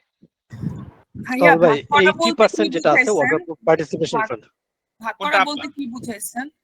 মানে ওই যে বললেন না বিষয়টা যে হচ্ছে কি আপনার, হ্যাঁ হ্যাঁ আমি আপনাকে বলছি যে আপনি ধরেন আপনার অর্গানাইজেশনে এই বছর 50 লাখ টাকা আপনার হলো প্রফিট হলো। ঠিক আছে, আপনার প্রফিট হলো যেটা আপনি ওয়ার্কার্স পার্টিসিপেশন ফান্ডে যেটা আছে সেখানে আপনি 50 লক্ষ টাকা পেলেন, প্রফিট পেলেন। ঠিক আছে, এই যে 50 লক্ষ টাকা যে আপনি প্রফিট পেলেন এই অর্থটা আপনাকে যেটা করতে হবে যে ডিস্ট্রিবিউট করে দিতে হবে। এখন ধরেন আপনার এমপ্লয়ি আছে 50 জন, এখন আপনি এটা কিভাবে ডিভাইড করবেন? আপনি সিম্পলি এই অ্যামাউন্টটাকে 50 দিয়ে ডিভাইড করে দিবেন, দিলে হয়ে গেল। দেখেন সবাই 1 লক্ষ টাকা করে পেয়ে গেল। যদি 100 জন থাকে আপনি 100 দিয়ে ডিভাইড করলেই হবে। সো ইট ডিপেন্ডস যে আপনার কতজন এমপ্লয়ি এবং সেই এখানে অ্যামাউন্ট কত সেই অনুযায়ী আপনাকে এটা করতে হবে, যেটা হচ্ছে যে ডিস্ট্রিবিউট করতে হবে। আমি সেটা ক্লিয়ার ভাবে বোঝাতে পারলাম আপনাকে? এটা আমি বুঝছি, বাট তাহলে ওই পার্সেন্টেজটা কি বুঝাইতেছে যেটা স্লাইডে ছিল? পার্সেন্টেজটা হচ্ছে কি আমি আপনাকে বলছি, পার্সেন্টেজটা হচ্ছে যে আপনি একটা মালিক ধরেন আপনার কোম্পানিতে কি করেছে যে উনি 1 লক্ষ টাকা প্রফিট করেছে। এই দেখেন এখানে 1 লক্ষ টাকা প্রফিট করেছে। প্রফিটের উনি যেটা করবে 95% টাকা নিয়ে যাবে, অর্থাৎ উনি 95,000 টাকা উনি এখান থেকে উনি নিয়ে যাবে, আর 5,000 টাকা কি করবে, এমপ্লয়ীদেরকে উনি দিয়ে যাবে। এই এমপ্লয়ীদেরকে এখন যেটা করতে হবে সেটা হচ্ছে এই টাকাটাকে, এই যে 5% টাকা, এই 5% টাকাটাকে 3 ভাগে ভাগ করতে হবে, 10 10 80। ঠিক আছে, 10 10 80। এবং এই 10 10 80-র ক্ষেত্রে যে জিনিসটা আপনাকে মাথায় রাখতে হবে সেটা হচ্ছে 10% আপনি গভর্নমেন্টকে দিবেন, 10% আপনার অর্গানাইজেশন ওয়েলফেয়ার ফান্ডে দিবেন, আর 80 যেটা থাকবে সেটা আপনি কি করবেন, যে আপনি এই 80 টাকাটা আলাদাভাবে একটা ব্যাংক অ্যাকাউন্টে নিয়ে যাবেন, নিয়ে গিয়ে সেখানে এমপ্লয়ীদের মাঝখানে এটা ডিস্ট্রিবিউট করে দিবেন। এই হচ্ছে টোটাল বিষয়টা। ক্লিয়ার? হ্যাঁ, বুঝতে পারছি। তমল ভাই, জি। এই ক্ষেত্রে যদি সে কোনো শেয়ার হোল্ডার, সে আবার কোম্পানিতে জবও করে, বেতনও পায়, সে কি এটা এলিজিবল হবে যে পাবে টাকাটা? কোন শেয়ার হোল্ডার পাবে কোম্পানি না থেকে ভাইয়া, সে ডিভিডেন্ডও পাচ্ছে? না এটা পাবে না ভাই, এটা কিন্তু আমাদের আইনে খুব সুস্পষ্ট ভাবে বলে দেয়া আছে যে এটা কে কে পাবে ভাই আর কে কে পাবে না। বেসিক্যালি না পাওয়ার তালিকায় যারা আছে সেক্ষেত্রে বলা হয়েছে বোর্ড অফ ডিরেক্টরস এর মেম্বার, অংশীদার অথবা যেটা হচ্ছে মালিক, এই 3 ব্যক্তির এক ব্যক্তিও এটা কোনোভাবেই পাওয়ার জন্য এলিজিবল হবে না ভাইয়া। তল ভাই, ওই এইটি জি ভাইয়া। আপনি এইটির ক্ষেত্রে বলতেছিলেন যে 80%-এর ওটাকে 3 ভাগে ভাগ করে 2 ভাগ সরাসরি এমপ্লয়িকে দিয়ে দিতে হবে আর 1 ভাগ ইনভেস্টমেন্টে যাইতে হবে, এটা জি। মেবি বলতেছিলেন নাকি? হ্যাঁ, 1 ভাগ ইনভেস্টমেন্টে ম্যান্ডেটরি ভাবে যাইতেই হবে। এটা মানে কোথায় এটা কি বলা আছে ভাইয়া? জি এটা বলেন। হচ্ছে 80%-এর 2 ভাগ এমপ্লয়ি পেয়ে যাবে আর 1 ভাগ হ্যাঁ, ইয়াতে যাবে, ইনভেস্টমেন্টে যাবে, তাই তো? এটা ইনভেস্টমেন্ট করতে হবে। রেফারেন্সটা একটু এটার রেফারেন্স ভাইয়া যেটা হয় যে এই যে এখানে খুব সুন্দর করে বলে দেয়া আছে যে আপনার অংশগ্রহণ তহবিলের ব্যবহার, এই জায়গাতে সুন্দর করে এই জিনিসটা বলে দেয়া আছে।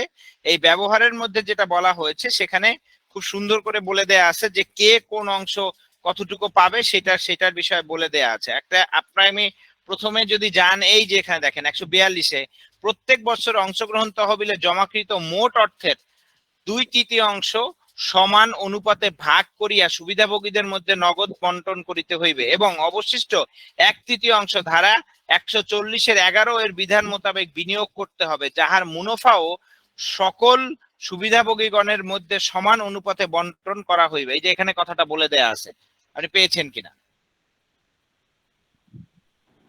কিন্তু জি। ভাই, যেটা হলো আমাদের দেশের ফার্মগুলো যারা অডিট ফার্ম, তারা অডিট করে, যেমন আমি যে প্রতিষ্ঠানকে চিনি সেটা হলো যে শেয়ার হোল্ডার, ওরা ডিভিডেন্ডও পায় আবার প্রফিট শেয়ারও পায়, আবার তাদের স্যালারি সাথে ভাগ করে আর কি, যার স্যালারি যত সে ওটা একটা বেসিক একটা বেসিক দিতে হবে। আচ্ছা, এটা ভাই অডিট আবার অডিট নিষেধ করে আছে, বলতে সবকিছু ঠিক এটা আছে।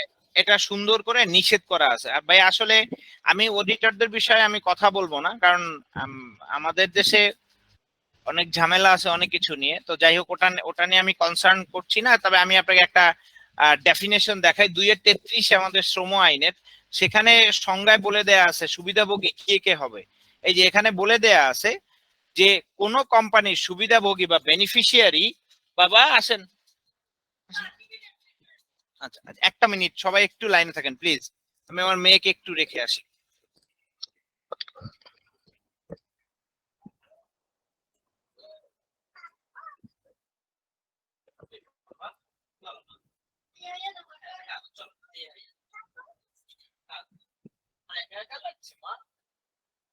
বাবাটা এখানে পড়াচ্ছে।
হ্যালো,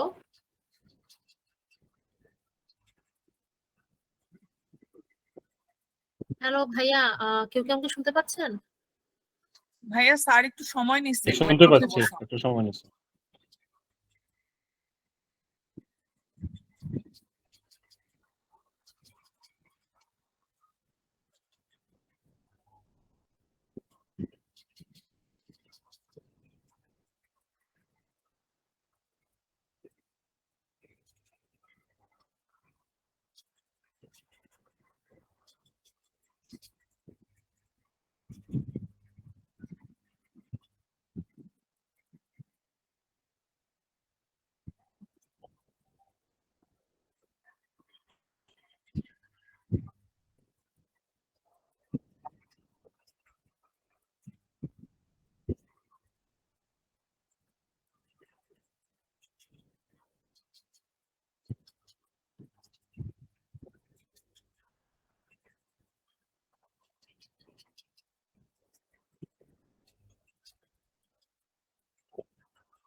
হ্যালো, হ্যালো, আসসালামু আলাইকুম।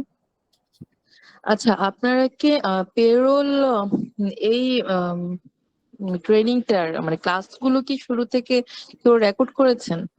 আমার আসলে বাচ্চার কারণে দেখা যাচ্ছে প্রপারলি আমি অ্যাটেন্ড করতে পারছি না একটা ক্লাসও। মানে অ্যাটেন্ড করছি বাট মানে ফুল টাইমটা কনসেন্ট্রেট করতে পারছি না। যদি কারো কাছে যদি আসলে একদম শুরু থেকেই যদি এখন পর্যন্ত রেকর্ডিংটা থাকে, আপনি যদি গ্রুপে কেউ দেন আসলে খুবই ভালো হয় আর কি। Thanks G, in advance. শুনতে পাচ্ছেন সবাই? জি, শোনা যাচ্ছে ভাইয়া শুনতে পাচ্ছি। আচ্ছা, যে জায়গাতে ছিলাম আমি, সেই জায়গাটা হচ্ছে এখানে। সরি, আমাকে একটু এক্সকিউজ করেন, আমার ওয়াইফ আসলে হসপিটালে থাকার জন্য মেয়েটা আমার কাছে, এই জন্য আসলে একটু ঝামেলায় পড়তে হচ্ছে আমাকে। আচ্ছা, এই জায়গাটা একটু দেখেন, এখানে বলা আছে কোন কোম্পানির সুবিধাভোগী বলিতে শিক্ষানবিশ সহ যে কোনো ব্যক্তিকে বুঝাইবে যিনি মালিক কিংবা অংশীদার কিংবা পরিচালনা পর্ষদের সদস্য ব্যতীত পদমর্যাদা নির্বিশেষে উক্ত কোম্পানিতে ন্যূনতম 9 মাস চাকরিতে নিযুক্ত ছিলেন। এখন দেখেন ইব্রাহিম স্যার এখানে লক্ষ্য করেন যে জিনিসটা, সেটা হচ্ছে যে খুব সিম্পল বিষয়। এক বিষয় হচ্ছে কি, মালিক কিংবা অংশীদার কিংবা পরিচালনা পরিষদের সদস্য ব্যতীত, অর্থাৎ এই লোকগুলি ম্যান্ডেটরি ভাবে ভাইয়া বাদ যাবে। ক্লিয়ার? জি ভাইয়া ক্লিয়ার। ইব্রাহিম স্যার ক্লিয়ার কিনা? জি, আমি তো ক্লিয়ার, কিন্তু আমাদের আর অডিট ফার্ম কি করে, তাতে তাতে যেটা হচ্ছে কি, এই স্যারের সাথে মালিকের অনেক সম্পর্ক খারাপ করে দিচ্ছে। এই স্যার যখন এখন একটা ভাইয়া জবাব এটা নিয়ে আসলে এখন ওই যে বলছি না যে নিরব থাকে তখন। বেকুব যদি হয় তাহলে সেক্ষেত্রে লেস কোয়ালিফাইড অডিট ফার্ম হলে এটাই হয়তো করবে। এখন আমি জানি না কারা এটা, তবে আমার মনে আচ্ছা, হয় না যারা এই ব্যত্যয়টা ঘটাচ্ছে, এর কোনো লিগ্যাল রেমেডি কি আছে? অ্যাকচুয়ালি কি লিগ্যাল কোনো প্রোটেকশন কি লিগ্যাল পাওয়া যাচ্ছে? রেমেডি ডেফিনেটলি পাওয়া আছে ভাই, যাবে? কারণ আমাদের এফআরসি যেটা আছে, এফআরসি হচ্ছে কি বলে, ফাইন্যান্সিয়াল রিপোর্টিং কাউন্সিল, এদের কাছে ইয়ে করলে এদের শাস্তি হবে। কারণ শুধু শুধু মিথ্যা অডিট করে ভুল রিপোর্ট দিলে এদের সমস্যা আছে ভাই, বুঝতে পারছেন? আর আচ্ছা যারা ভাইয়া, আমি একটু ক্লিয়ার হই। এখনো ডব্লিউপিপিএ দিচ্ছে না, তাদের ক্ষেত্রে আসলে কি গভর্নমেন্ট এটা ফোর্স করছে না কেন? আমি ডাব্লিউপিপিএফ তো ভাইয়া যদি ধুমায় না মামলা দেন। করতেছে। করছে না এমন কোনো বিষয় নাই, যেটা হচ্ছে একদম মানে যেটা হচ্ছে যে প্রচুর পরিমাণে মামলা হচ্ছে তাদের বিরুদ্ধে, অনেকের বিরুদ্ধে অলরেডি মামলা চলতেছে ভাইয়া। এখন পর্যন্ত আমার জানা মতে 237টা প্রতিষ্ঠানের এগেনস্টে মামলা হয়েছে শুধুমাত্র ডাব্লিউপিপিএফ এর টাকা তোলার জন্য। এবং লাস্ট বাংলাদেশের অনেক বড় একটা যেটা হচ্ছে যে ফার্মাসিউটিক্যালস কোম্পানি, যাদের কাছ থেকে 132 কোটি টাকা আদায় করছে সরকার। বুঝতে পারছেন যে এই ডাব্লিউপিপিএফ এর অংশ হিসাবে। ডাব্লিউপিপিএফ তো ম্যান্ডেটরি না তল ভাই? ভাইয়া যদি আপনি প্রফিট মেক করেন এবং আপনার প্রতিষ্ঠানে যদি আপনার একটা বছরে আপনার টার্নওভার রেট 1 কোটি টাকার বেশি হয়, অথবা পেইড আপ ক্যাপিটাল যদি 2 কোটি টাকা হয়, সরি 2 কোটি টাকার পার্মানেন্ট অ্যাসেট, অথবা যেটা হচ্ছে আপনার পেইড আপ ক্যাপিটাল যদি 1 কোটি টাকা হয়, তাহলে সেক্ষেত্রে যদি আপনি প্রফিট মেক করেন, তাহলে সেক্ষেত্রে আপনাকে 5% প্রফিট শেয়ার দিতে হবে। আচ্ছা ভাইয়া, আমি একটু ক্লিয়ার হই একটা জিনিস, সেটা হচ্ছে আপনি যে বললেন যে প্রফিট শেয়ারিংটা, তাহলে সেটা হচ্ছে যে যেই প্রফিটটা আসবে সেটা 95% কোম্পানি নিয়ে যাবে, আর বাকি 5% হচ্ছে ওই 10 আর 80 তে ডিভাইড হবে, তাই তো? জি। এটা কি অলওয়েজ 95%ই হবে? এটা অলওয়েজ 95% কোম্পানি নিয়ে যাবে আর 5% হচ্ছে এমপ্লয়িকে দিবে। আচ্ছা আচ্ছা ঠিক আছে। আচ্ছা, এবার যে জায়গাতে আমরা কথা বলবো সেটা হচ্ছে এলিজিবিলিটি। এলিজিবিলিটি কখন এলিজিবিলিটি একজন এমপ্লয়ি পাবে? মাথায় রাখবেন, একজন এমপ্লয়ি তার অর্গানাইজেশনের তার টোটাল সার্ভিস লেন্থ হতে হবে 9 মাস এবং একটা ফাইন্যান্সিয়াল ইয়ারে তাকে চাকরি করতে হবে 6 মাস। যদি এই দুটো কন্ডিশন ফুলফিল করে তাহলে একজন এমপ্লয়ি এই প্রফিট শেয়ারের অংশটা পাবে। এটা কিন্তু আপনাদের পেরোলের জন্য খুব ইম্পর্টেন্ট একটা ইনফরমেশন। কোন এমপ্লয়ি একটা অর্গানাইজেশনে টোটাল 9 মাস তাকে সার্ভিস করতে হবে এবং 6 মাস তাকে যেটা করতে হবে যে একটা অর্থ বছরের ন্যূনতম তাকে কাজ করতে হবে। আমি বলছি 6 মাস তাকে কি করতে হবে, যে একটা অর্থ বছরের ন্যূনতম তাকে ম্যান্ডেটরি ভাবে যেটা করতে হবে সেটা হচ্ছে যে তাকে কাজ করতেই হবে একটা অর্থ বছরে। ওই অর্থ বছরে যদি সে 6 মাসের কম কাজ করে তাহলে ওই অর্থ বছরে সে কোনো প্রফিটের অংশ পাবে না। এবং ইতিপূর্বেই আপনাদেরকে বলেছি যে সবাই যেটা পাবে সেটা হচ্ছে যে প্রফিট শেয়ারের ক্ষেত্রে ইকুয়াল অ্যামাউন্ট পাবে, অর্থাৎ টপ টু বটম যারা আছে সবাই একদম সমান হারে কি পাবে, যে প্রফিট শেয়ারের অংশ পাবে টপ টু বটম। আরেকটা বিষয় হচ্ছে গিয়ে অর্গানাইজেশন থেকে এমপ্লয়ি যখন চাকরি ছেড়ে চলে যাবে, আমি বলছি অর্গানাইজেশন থেকে এমপ্লয়ি যখন চাকরি ছেড়ে চলে যাবে তখন সেক্ষেত্রে ওই যে 1% টাকা যে ইনভেস্টমেন্টের যে অ্যামাউন্ট ছিল ওই ইনভেস্টমেন্টের অ্যামাউন্টটা সহকারে প্রফিটের সেখানে যে লভ্যাংশের যে বিষয়টা, মানে সুদ বলি আমরা, সুদ বলতে জিনিসটা কেমন জিনিস শোনা যায়, ওই সুদের অংশটা সহকারে সে পুরো অ্যামাউন্টটা কি করবে, নিয়ে সে চলে যাবে। ঠিক আছে, ক্লিয়ার?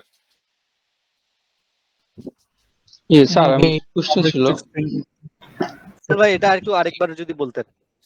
ভাইয়া একটু আরেকবার বল। এটা বলবো, যেমন ধরেন আপনি ধরেন আপনারা যে কোনো একজন এখানকার, ধরেন আমি এখানে হাইপোথিক্যাল চিন্তা করলাম যে আপনাদের এখানে ধরেন কি বলবো মিস্টার ইব্রাহিম স্যারের কথাই চিন্তা করেন। উনি একটা অর্গানাইজেশনে কি করলেন, উনি মার্চ মাসে জয়েন করলেন। ঠিক আছে, মার্চ মাসে জয়েন করলে তাহলে দেখেন যে উনি কখন প্রফিটের জন্য এলিজিবল হবেন। একটা অর্গানাইজেশনে যে মাসে জয়েন করলে তাহলে মার্চ, এপ্রিল, মে, জুন, এই গেল হচ্ছে কি 4 মাস, তাই না? তারপরে জুলাই, অগাস্ট, সেপ্টেম্বর। যদি সেপ্টেম্বর যখন হবে তখন কি হবে, যে উনি প্রফিটের জন্য কি হলেন, এই যে সেপ্টেম্বর, অক্টোবর, নভেম্বর মাসে গেলে ওনার এই অর্গানাইজেশনে 9 মাস চাকরি হবে। এবং উনি যদি ধরেন যে ওই অর্গানাইজেশনে ফেব্রুয়ারি মাস পর্যন্ত ধরেন উনি চাকরি করলো পরবর্তী বছরের, তাহলে উনি কি ইয়া পাবে কিনা, প্রফিট শেয়ারটা পাবে কিনা? দেখেন এখানে কিন্তু জুলাই থেকে ডিসেম্বর 6 মাস ওনার চাকরি থাকতে হবে। আর একটা বিষয় হচ্ছে অর্গানাইজেশনের টোটাল তার সার্ভিস 9 মাস হইতে হবে। দুটো কন্ডিশন কিন্তু, একটা ফাইন্যান্সিয়াল ইয়ারে 6 মাস, আর একটা যেটা হচ্ছে যে টোটাল তার সার্ভিস লেন্থ হইতে হবে 9 মাস। যদি এটা দুটো ফুলফিল করে তাহলেই সেক্ষেত্রে তাকে সে কি করতে পারবে, যে প্রফিট শেয়ারের অংশ পাবে। ঠিক আছে, আদারওয়াইজ সে প্রফিট শেয়ারের অংশ পাবে না। ক্লিয়ার? জি ভাই, ওটা জি স্যার আমার একটা টার্মটা ভাইয়া ইন কেস অফ জি ভাইয়া, entrance and in case of exit. হ্যাঁ কোনটা? ভাইয়া হ্যাঁ, আপনার কনসেপ্টটা আমার ক্লিয়ার, বাট এখানে টার্ম দুটো একটু যদি বলতেন, in case of entrance and in case of exit. Entrance মানে কি, আপনি একটা এমপ্লয়ি যখন আপনার একটা প্রতিষ্ঠানে যে বছর প্রথমে ঢোকে তখন তো তাকে প্রথমে কি 9 মাস কমপ্লিট করতে হবে না?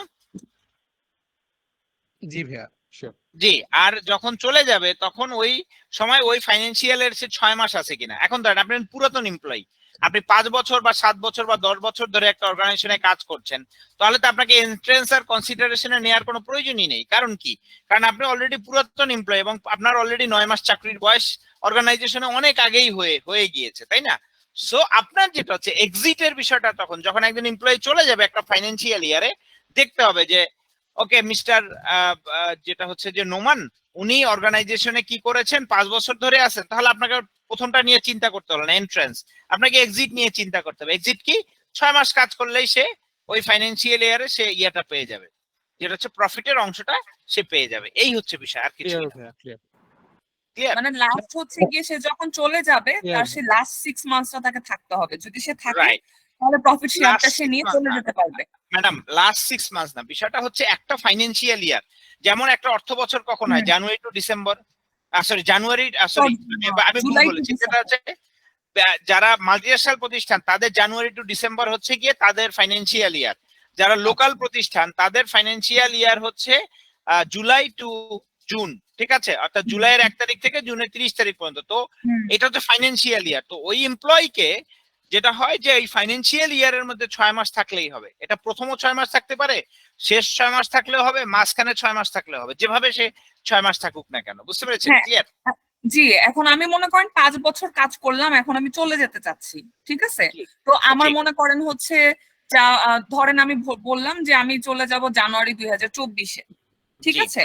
তাহলে আমি যে জুলাই টু ডিসেম্বর কাজ করলাম 2023-এর, তাহলে আমি যখন জুলাইতে চলে যাব, সরি 2024-এ যখন চলে যাব, তখন আমি প্রফিট শেয়ারটা নিয়ে যেতে পারবো, অবশ্যই পারবেন। তাই তো? জি, জি, রাইট। আচ্ছা, ঠিক। আচ্ছা, এটা গেল আমাদের প্রফিট শেয়ার। এখানে আমার একটা ইয়ে ছিল যে এখানে বোধহয় আমি যাওয়ার সময় কিন্তু আমি প্রফিট শেয়ারটা নিয়ে যেতে পারবো না, কারণ যখন এটা ডিক্লেয়ার হবে ফিনান্সিয়াল ইয়ার ক্লোজ হবে, আর পরবর্তী যখন কোম্পানি দেবে এটাই আমি এলিজিবল থাকবো এটার জন্য। Am I right or wrong? ওইটাই ভাইয়া, এটা আসলে আপনি পাবেন, এইটাই জাস্ট গ্যারান্টি, আর কিছুই না। ক্লিয়ার? এটা আমি পাবো, কিন্তু আমি কিন্তু আমার ফাইনাল সেটেলমেন্টে তো আমি এটা পাবো না। আমি পাবো হচ্ছে যে যখন কোম্পানিটা দিবে তখন আমি এটা পাবো। রাইট। Okay, clear? জি। Thank you. প্রফিট শেয়ারটা তো কখনোই ফাইনাল সেটেলমেন্টে কি আমরা দিই না মনে হয়। আমরা ভাইয়া দেই। প্রফিট শেয়ারের ক্ষেত্রে যেটা হয়, একজন এমপ্লয়ি যে বছর চলে যায়, তার যে ওই যে 1% করে যে টাকাটা জমা থাকে, ওই 1% টাকাটা তাকে আমরা দিয়ে দিই। আর যেটা হচ্ছে কারেন্ট ইয়ারের যে ফাইন্যান্সিয়াল ইয়ারের যে টাকাটা, সেটা আমার ওই অর্থ বছর শেষ হওয়ার পরে তাকে প্রফিট শেয়ারটা তাকে দিতে হয়। বুঝতে পেরেছেন? বুঝতে পেরেছেন? তো আমরা যেটা ইনভেস্টমেন্ট ফান্ডের যে টাকাটা থাকে ওটা দিতে হবে, ওইটা আমরা সবসময় দিয়ে দেই, কারণ ওটা 30 ওয়ার্কিং ডেজ এর মধ্যে দিতে হবে। আর আপনি যে কারেন্ট ইয়ারে যে প্রফিট শেয়ারের অংশ পাবেন, সেটা পাবেন হচ্ছে গিয়ে যে অর্থ বছরে আপনি এলিজিবল হবেন, তার পরবর্তী অর্থ বছরের মার্চের 31 তারিখে গিয়ে আপনি 31 তারিখের মধ্যে যে কোনো সময় পাবেন। ঠিক আছে? কারণ এখানে বলা হচ্ছে কি, আইনে বলা আছে একটা অর্থ বছর শেষ হওয়ার পরবর্তী 9 মাসের মধ্যে আপনাকে ম্যান্ডেটরি প্রফিটের অর্থটা হ্যান্ড ওভার করতে হবে। তো স্বাভাবিকতা দেখবেন প্রত্যেকটা প্রতিষ্ঠান মার্চের 31, মানে 9 মাস হলে কি হয়, এপাশে ডিসেম্বর পর্যন্ত 6 মাস, আর পরবর্তী 3 মাস, তার মানে ফেব্রুয়ারি হচ্ছে 28 দিনের মাস, আর 31 দিনের মাস হচ্ছে গিয়ে আপনার মার্চ। তো মার্চের যে 31 তারিখের মধ্যে আপনাকে কি করতে হয়, যে এই ফাইনাল সেটেলমেন্টটা কমপ্লিট, মানে এই যে টোটাল যে টাকাটা, এই টাকাটা ডিসবার্সমেন্টের কাজটা করতে হয়। ক্লিয়ার? বুঝি সেটা হলো যে স্টাফটা চলে গেল, তার কি ইনভেস্টমেন্ট ফান্ডে টাকাটা রাখা যাবে? সেটা তো রাখা যাবে না, সেটা পুরোটাই দিয়ে দিতে হবে। ওটা রাখা যাবে না, ওটা তো রাখার প্রয়োজনও হবে না ভাইয়া, কারণ যখন তার সঙ্গে আপনি অলরেডি আপনি ফাইনালি সেটেলড, তখন কি হবে যে ওনার যে ওই যে 2/3 যেটা দেওয়ার কথা, ওইটা আপনি 2/3 না, পুরো যেটা যে অ্যামাউন্টটা আছে 3 ভাগ টাকা, ওইটা পুরোটা তাকে দিয়ে সেটেল করে ফেলতে হবে। ওখানে তো আর আপনি কোনো কিছু আর ইনভেস্টমেন্ট অ্যাকাউন্টে ঢোকাতে পারবেন না। ঠিক আছে? রাইট। আচ্ছা তমল ভাই, আমার একটা প্রশ্ন হচ্ছে যে আমরা ফাইন্যান্সিয়াল ইয়ারের কথা বলছি, যেটা আমাদের যখন বাজেট হয় জুলাই থেকে জুন পর্যন্ত। প্রফিট শেয়ারের ক্ষেত্রে যদি কোম্পানি চায় জানুয়ারি থেকে ডিসেম্বর নিজের মতো করে, ওইভাবে করে কি হিসাব করতে পারবে কিনা? মন গড়া ভাইয়া করা যাবে না। যেটা করতে হবে সেটা হচ্ছে যে আপনার কোম্পানির যে ফাইন্যান্সিয়াল ইয়ার আছে, অ্যাজ পার কোম্পানিজ অ্যাক্ট এবং অ্যাজ পার এনবিআর, মানে যেটা হচ্ছে ন্যাশনাল বোর্ড অফ রেভিনিউ, যেভাবে করে আপনি আপনার বুকস অফ অ্যাকাউন্টস মেনটেন করেন, সেভাবেই আপনাকে করতে হবে। আপনি চাইলেই যেটা হচ্ছে যে একটা আলাদা আলাদা ভাবে মেনটেন করা যাবে না ভাইয়া। বুঝতে পেরেছেন? কারণ আপনার ফাইন্যান্সিয়াল স্টেটমেন্টের সঙ্গেই নির্ভর করে, আপনার অডিট রিপোর্টের সঙ্গেই নির্ভর করবে যে আপনার প্রফিট কত হলো কত না হলো ভাইয়া। ঠিক আছে? ফর দ্যাট রিজন আপনাকে definitely you should have to comply with that particular audit report, okay, and financial year, okay? Okay, thank you. এটা প্রভিডেন্ট ফান্ডে যদি একটা অডিট হয়, তো ওই অডিটের ক্ষেত্রে কি আমাদের ডাব্লিউডাব্লিউ পার্টিসিপেট অংশগ্রহণ করে, নাকি কোম্পানি চাইলে বাইরে থেকে এটা অডিট করাইতে পারে? স্যার একটু জানার বিষয় ছিল আর কি। এটা বাহির থেকে অডিট ম্যান্ডেটরি করাতে হবে। এটা আসলে বেসিক্যালি আপনার চয়েসের কোনো নাই, বিষয় নেই এখানে। এটা টোটালটাই হচ্ছে আইনে বলা আছে যে আপনাকে যেটা করতে হবে, ডাব্লিউপিপিএফ এর যে টাকার বিষয়টা, সেটা অবশ্যই আপনাকে এই ফান্ডগুলি অডিট করে রাখতে হবে। অডিট করে না রাখলে 2 দিন পরেই দেখবেন এটা নিয়ে ঝামেলা তৈরি হবে। আর এটা লিগ্যাল রিকোয়ারমেন্ট যে আপনাকে কোম্পানি তার নিজের খরচে অডিট করাবে। ঠিক আছে? Thank you sir. ভাই আমার একজন ডিসেম্বরে চলে গেছে, আমার একজন এমপ্লয়ি জুলাইতে জয়েন করে ডিসেম্বরে চলে গিয়েছে, 6 মাস তার হলো। তারপরে আমি হচ্ছে 1 মাসের মধ্যে তার সেটেলমেন্ট করব। দ্যাট মিনস হচ্ছে আমি জানুয়ারি 31 তারিখের মধ্যে তার প্রিভিয়াস যত ইয়ারের WPF টাকা আছে সব দিয়ে সেটেলমেন্ট করে দিয়ে দিলাম। বাট এই বছরের যে সেটা এলিজিবল সেটা তো এই বছরের জুনের পরে গিয়ে ডিক্লেয়ার হবে। তখন সেই টাকাটা আমি আবার কি সেটেলমেন্ট করবো তার জন্য? ওই ওইটা টাকাটা আলাদা ওই টাকাটা আপনি সাপ্লিমেন্টারি ভাবে তাকে আলাদাভাবে ফাইনাল সেটেলমেন্ট তৈরি করে সেখানে দিয়ে দিবেন, ঠিক আছে? কারণ আপনার কাছে অডিট রিপোর্ট তো না আসা পর্যন্ত আপনি বলতে পারবেন না যে আপনি কত টাকা প্রফিট মেক করছেন আর কত টাকা হচ্ছে কি আপনি আপনার ব্যালেন্স শিটে শো করছেন বা কি করছেন, সেটা আপনি প্রফিট সংক্রান্ত কোনো ইনফরমেশনই আপনি তখন কনফার্ম করতে পারবেন না। ক্লিয়ার? তাহলে দুইটা সেটেলমেন্ট হলো না একটা এমপ্লয়ির ক্ষেত্রে? আমি একবার একটা সেটেলমেন্ট করলাম আবার আপনার কোনো বিকল্প কোনো রাস্তা নেই, বুঝতে পেরেছেন? দুইটা করা ছাড়া বিকল্প কোনো রাস্তাই নেই। আপনি যদি একজন এমপ্লয়িকে কম দেন তখন সে মামলা করলে আপনি আরেক বিপদে পড়বেন। তো এই জন্য যেটা হচ্ছে যে টাকাটা আপনার কাছে অ্যাভেলেবেল আছে সেটার জন্য আপনি কি করবেন, যে তাকে ফাইনাল সেটেলমেন্ট করে দিবেন। যে টাকাটা অ্যাভেলেবেল নেই সে টাকাটা যখন অ্যাভেলেবেল হবে তখন তার সঙ্গে ফাইনাল সেটেলমেন্ট করবেন, এটাই নিয়ম, ঠিক আছে? যে টাকাটা এখন পর্যন্ত সে পাওনা হয়নি, আপনি বলতে পারছেন না ওকে ঠিক আছে সে আপনার কাছে প্রফিট পাবে, 6 মাস কাজ করেছে, কিন্তু আপনি জানেন না যে কত টাকা পাবে, তাহলে এখন আপনি ঢিল কোথায় ছুড়বেন, তাই না? সো বিষয়টা হচ্ছে এরকমের, আর কিছুই না।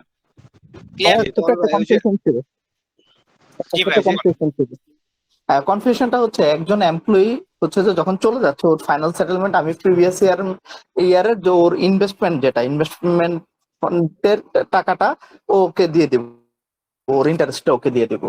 কিন্তু আমরা কি এমপ্লয়ি ওয়াইজ ইনভেস্ট করব না হচ্ছে নিশ্চিত করার সুযোগ নেই? আমরা তো হচ্ছে একটা সব এমপ্লয়ির জন্য একটা ইনভেস্ট করছি, তাহলে ওই ইনভেস্টমেন্ট ফান্ডটা আমরা তাহলে ভেঙে বা কিভাবে ওই এমপ্লয়ির টাকাটা দেবো?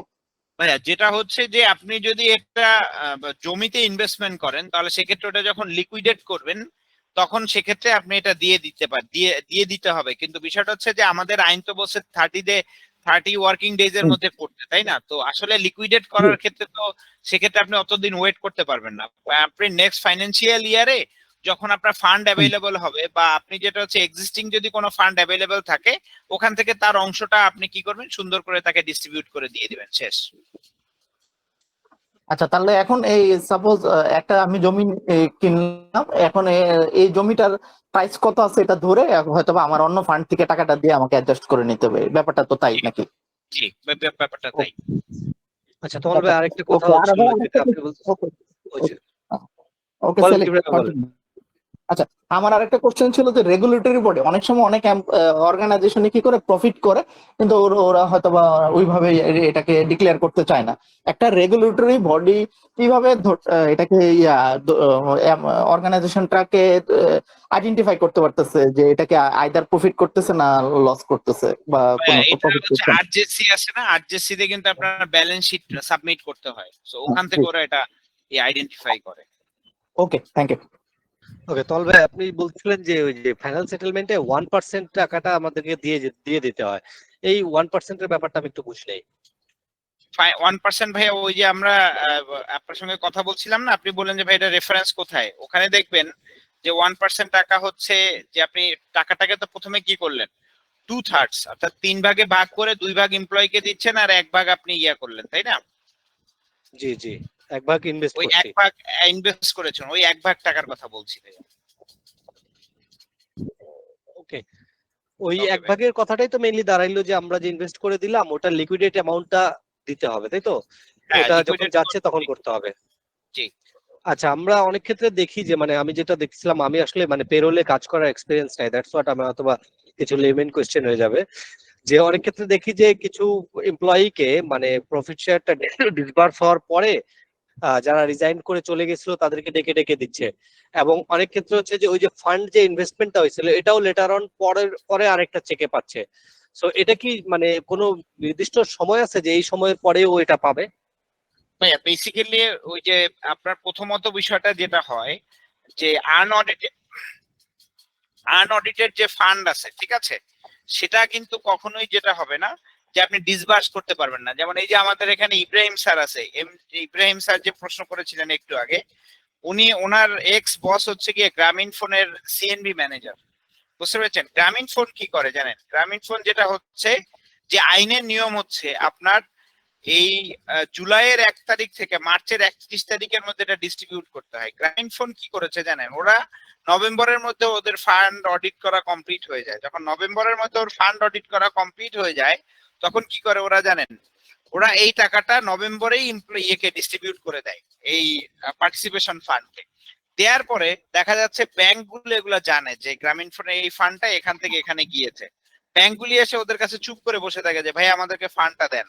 ওরা কি করে 3 মাসের জন্য, অর্থাৎ জানুয়ারি থেকে মার্চ পর্যন্ত ওরা 3 মাসের জন্য ফান্ডটা ইনভেস্টমেন্ট করে ওখান থেকে একটা প্রফিট ওরা পেয়ে যায়। এইভাবে করে আমাকে মেহেদি ভাই লাস্ট যেটা বলেছিলেন গ্রামীণ ফোনে থাকতে, উনি বলেছিলেন তখন ভাই আমাদের মোটামুটি 137 বা 38 কোটি টাকা শুধুমাত্র এই যে 3 মাস করে যে আমরা জমা রেখে যে ইনভেস্ট করেছি এটা থেকেই টাকা আসছে। আমরা এই টাকাটা এখন কি করব? উনি আমাকে যে তখন বুদ্ধি জিজ্ঞাসা করেছে। তো সেলিম স্যার বিষয়টা হচ্ছে কি, যখনই কোনো অর্গানাইজেশন দেখে যে ওকে ঠিক আছে এই টাকাটা 2 দিন পরে এমপ্লয়িকে দিলে এমপ্লয়ি কোনো ঝামেলা করবে না, তখন কি করে ওরা ওখান থেকে একটু প্রফিট আর্ন করে নেয়।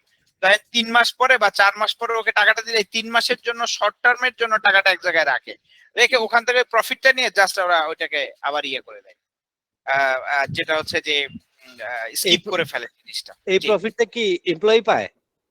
এই প্রফিটটা বেসিক্যালি এমপ্লয়ি পেয়ে থাকে, মানে এমপ্লয়ি যারা ওই যে প্রভিডেন্ট ফান্ডের যে লোকজন আছে না, এরা সবাইকে ইকুয়াল ভাবে ভাগ করে দেয় তখন প্রফিটের টাকা। ওকে ওকে ওকে, থ্যাংক ইউ। আচ্ছা, এরপরে আসেন যে বিষয়টা যেটা নিয়ে আমরা কথা বলবো সেটা হচ্ছে ডেথ ম্যানেজমেন্ট। আপনি যখনই কোনো অর্গানাইজেশনে কাজ করবেন তখন দেখবেন যে ডেথ বিষয়টা আপনাকে পেরোলের ক্ষেত্রে আসবেই ম্যান্ডেটরি ভাবে, কারণ ডেথের জন্য আপনাকে প্রতিবারই ফাইনাল সেটেলমেন্ট করতে হবে। এবং ডেথটা আসলে আমাদের দেশে বেশ ভালো পেঁচানো বলতে বোঝানো হচ্ছে এটা যে আমাদের এটা আসলে বিভিন্ন জিনিসের সঙ্গে কানেক্টেড। এখন সেই কানেকশন গুলি কোথায়? কানেকশন গুলি প্রথম কানেকশন যেটা হচ্ছে ডেথের ক্ষেত্রে, টাইপস অফ ডেথ। আসলে ডেথটা আসলে কত প্রকার সেটা আসলে আমরা বোঝার চেষ্টা করি। একটা হচ্ছে নর্মাল ডেথ আর একটা হচ্ছে অ্যাক্সিডেন্টাল ডেথ। আমি আবার বলছি আমাদের ডেথটা কয় রকমের? 2 রকমের। একটা হচ্ছে নর্মাল ডেথ, একটা হচ্ছে অ্যাক্সিডেন্টাল ডেথ। এই নর্মাল ডেথটার ক্ষেত্রে কি বলা হয়েছে? নর্মাল ডেথটা দুই ভাবে হইতে পারে। আমাদের স্বাভাবিক মৃত্যু 2 ভাবে হতে পারে, এটা ওয়ার্ক প্লেসে হতে পারে অথবা ওয়ার্ক প্লেসের বাহিরেও হতে পারে। এখন ওয়ার্ক প্লেসের বাহিরে হলে আমরা কি পাবো আর ওয়ার্ক প্লেসের ভিতরে হলে আমরা কি পাবো সেই জিনিসটা একটু জানার চেষ্টা করি। নর্মাল ডেথ আর অ্যাক্সিডেন্টাল ডেথের ক্ষেত্রেও সেম।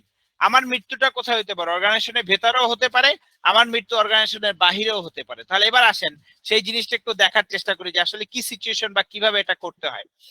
আপনি আপনাদের জন্য আমি ছোট একটা চেকলিস্ট টাইপ করে দিয়েছি। যখনই কোনো এমপ্লয়ি মারা যাবে আপনি এটার সঙ্গে মেলাবেন। প্রথমে একদম সর্বপ্রথমে স্লাইডের প্রথমে যাবেন, আপনি দেখবেন মৃত্যুটা কিভাবে হয়েছে। মৃত্যুটা কি ওয়ার্ক প্লেসে হয়েছে না ওয়ার্ক প্লেসের বাহিরে হয়েছে? মৃত্যুটা কি নর্মাল না অ্যাক্সিডেন্টাল? যে অনুযায়ী হবে সেই অনুযায়ী আপনি কি করবেন, এই স্লাইডটা সুন্দর করে মিলিয়ে ফেলবেন। যেমন ধরেন নর্মাল ডেথ যদি ইনসাইড ওয়ার্ক প্লেসে হয় তাহলে সেক্ষেত্রে আপনাকে প্রথম যে জিনিসটা মাথায় রাখতে হবে সেটা হচ্ছে যে আপনার এমপ্লয়ি চাকরির বয়স যদি 2 বছর হয় অথবা ইপিজেড এর ক্ষেত্রে 1 বছর হয়, তাহলে ইনসাইড ওয়ার্ক প্লেসে যদি নর্মাল ডেথ হয় তাহলে সে প্রতি বছর কাজের জন্য 45 দিন করে বেসিক স্যালারি পাবে, আর রিটায়ারমেন্টের জন্য প্রতি বছর করে 30 দিন করে বেসিক স্যালারি পাবে, আর গ্রুপ ইন্স্যুরেন্সের টাকা পাবে।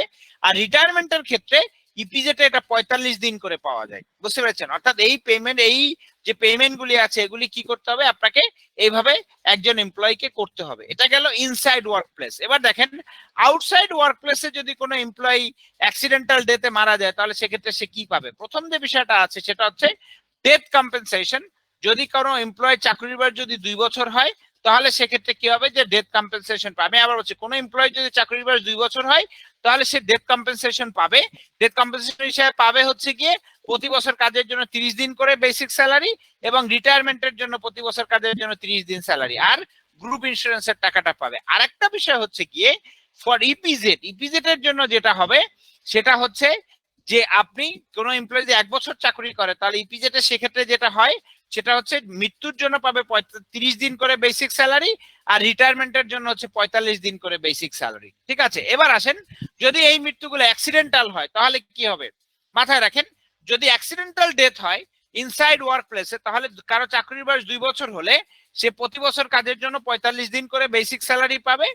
আর রিটায়ারমেন্টের জন্য যে জিনিসটা হবে সেটা হচ্ছে কোনো এমপ্লয়ি যদি আপনার এই ইপিজেটে হয় তাহলে 45 দিন করে, আর আমাদের ইপিজেটের বাহিরে হলে 30 দিন করে বেসিক স্যালারি পাবে, প্লাস গ্রুপ ইন্স্যুরেন্সের টাকা পাবে। আর ওয়ার্ক প্লেস দুর্ঘটনার জন্য আমাদের শ্রম আইনের ৫ম তফসিলে 2 লক্ষ টাকা দেওয়ার কথা বলা আছে, সে আরো এক্সট্রা 2 লক্ষ টাকা সেটার জন্য এন্টাইটেলড হবে। এটা আসলে বেসিক্যালি আমাদের অ্যাক্সিডেন্টাল ডেথের ক্ষেত্রে এই জিনিসটা আসবে। আর একটা বিষয় হচ্ছে গিয়ে আমাদের অ্যাক্সিডেন্টাল ডেথের ক্ষেত্রে যে জিনিসটা ইম্পর্টেন্ট বিষয় যেটা আপনাকে মাথায় রাখতে হবে সেটা হচ্ছে যে যদি এটা আউটসাইডে হয় তাহলে সেক্ষেত্রে নর্মাল ডেথ আউটসাইডে হলে যে কম্পেনসেশন সেম কম্পেনসেশন পাবে, 30 দিন করে বেসিক স্যালারি এবং রিটায়ারমেন্টের জন্য 30 দিন এবং গ্রুপ ইন্স্যুরেন্সের অর্থটা পাবে। ঠিক আছে, এই হচ্ছে খুব সহজভাবে আমি আপনাদেরকে করে দিয়েছি। কারণ এতে কি হবে জানেন, আপনি খুব সুন্দর করে এই জায়গাটা দেখে নিলেই, একবার দেখে নিলে আপনার পক্ষে হিসাবটা করা খুব ইজি হবে। বিষয়টা ক্লিয়ার? তল ভাই, এটা তো on top of provident fund gratuity যেগুলো আছে ওগুলো অ্যাজ ইট ইজ পাবে, এটা ডেথ বেনিফিট হিসাবে এডিশনাল পাবে, এটা রাইট? জি জি স্যার ভাইয়া মৃত্যুজনিত, জি ভাইয়া বলেন। ওকে ভাইয়া, স্যার কোন একজন, আচ্ছা বলেন। ভাই আপনি বলেন, এরপর আমি বলছি। স্যার এই যে মৃত্যুজনিত যে সুবিধাটা, এখানে স্যার রিটায়ারমেন্ট বেনিফিটটা পেতে হলে তাকে মিনিমাম কত বছর কাজ করতে হবে? 2 বছর। রিটায়ারমেন্টের জন্য সে 1 বছর কাজ করলেই হবে, কিন্তু বিষয় এখানে একটা সমস্যা আছে। সমস্যাটা হলো গিয়ে যে আমাদের ইয়ের ক্ষেত্রে, আমাদের এই আইনটার ক্ষেত্রে একটা সমস্যা হচ্ছে এটা যে ডেথের ক্ষেত্রে একজন এমপ্লয়ি যখন তার চাকরির বছর 2 বছর পূর্ণ করবে, তখন সেক্ষেত্রে যেটা হয় যে আপনাদের মধ্যে অনেকেরই কনফিউশন থাকতে পারে যে উনি রিটায়ারমেন্টের টাকাটা পাবেন কিনা। রিটায়ারমেন্টের টাকাটা চাকরির বয়স 2 বছর না হলেও উনি এটার জন্য এন্টাইটেলড হবেন। ঠিক আছে, অর্থাৎ কোন এমপ্লয়ি 1 বছর চাকরি করলেও সে এই রিটায়ারমেন্টের কম্পেনসেশনের জন্য এন্টাইটেলড থাকবে। ওকে স্যার কোন একজন এমপ্লয়ি যদি তার 2 বছর পূর্ণ হয়নি তাহলে সে মৃত্যুজনিত একটা সুবিধা পাচ্ছে না, তাহলে স্যার রিটায়ারমেন্ট বেনিফিটটা পেতে হলে তাকে মিনিমাম স্যার একটা সম্পূর্ণ বছর হতে হবে, আমি রাইট স্যার?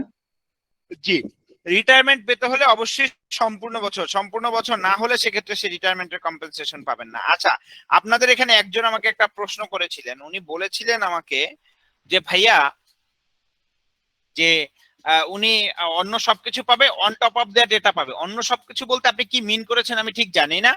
যদি আপনার এটা মিন করে থাকেন যে লিভ এনক্যাশমেন্ট, তারপরে due salary, due overtime, provident fund, এটা মিন করে থাকেন তাহলে হ্যাঁ ওইটার উপরে এটা পাবে। ঠিক আছে, এই জিনিসটা আপনি আমি এটাই মিন করছিলাম তল ভাই।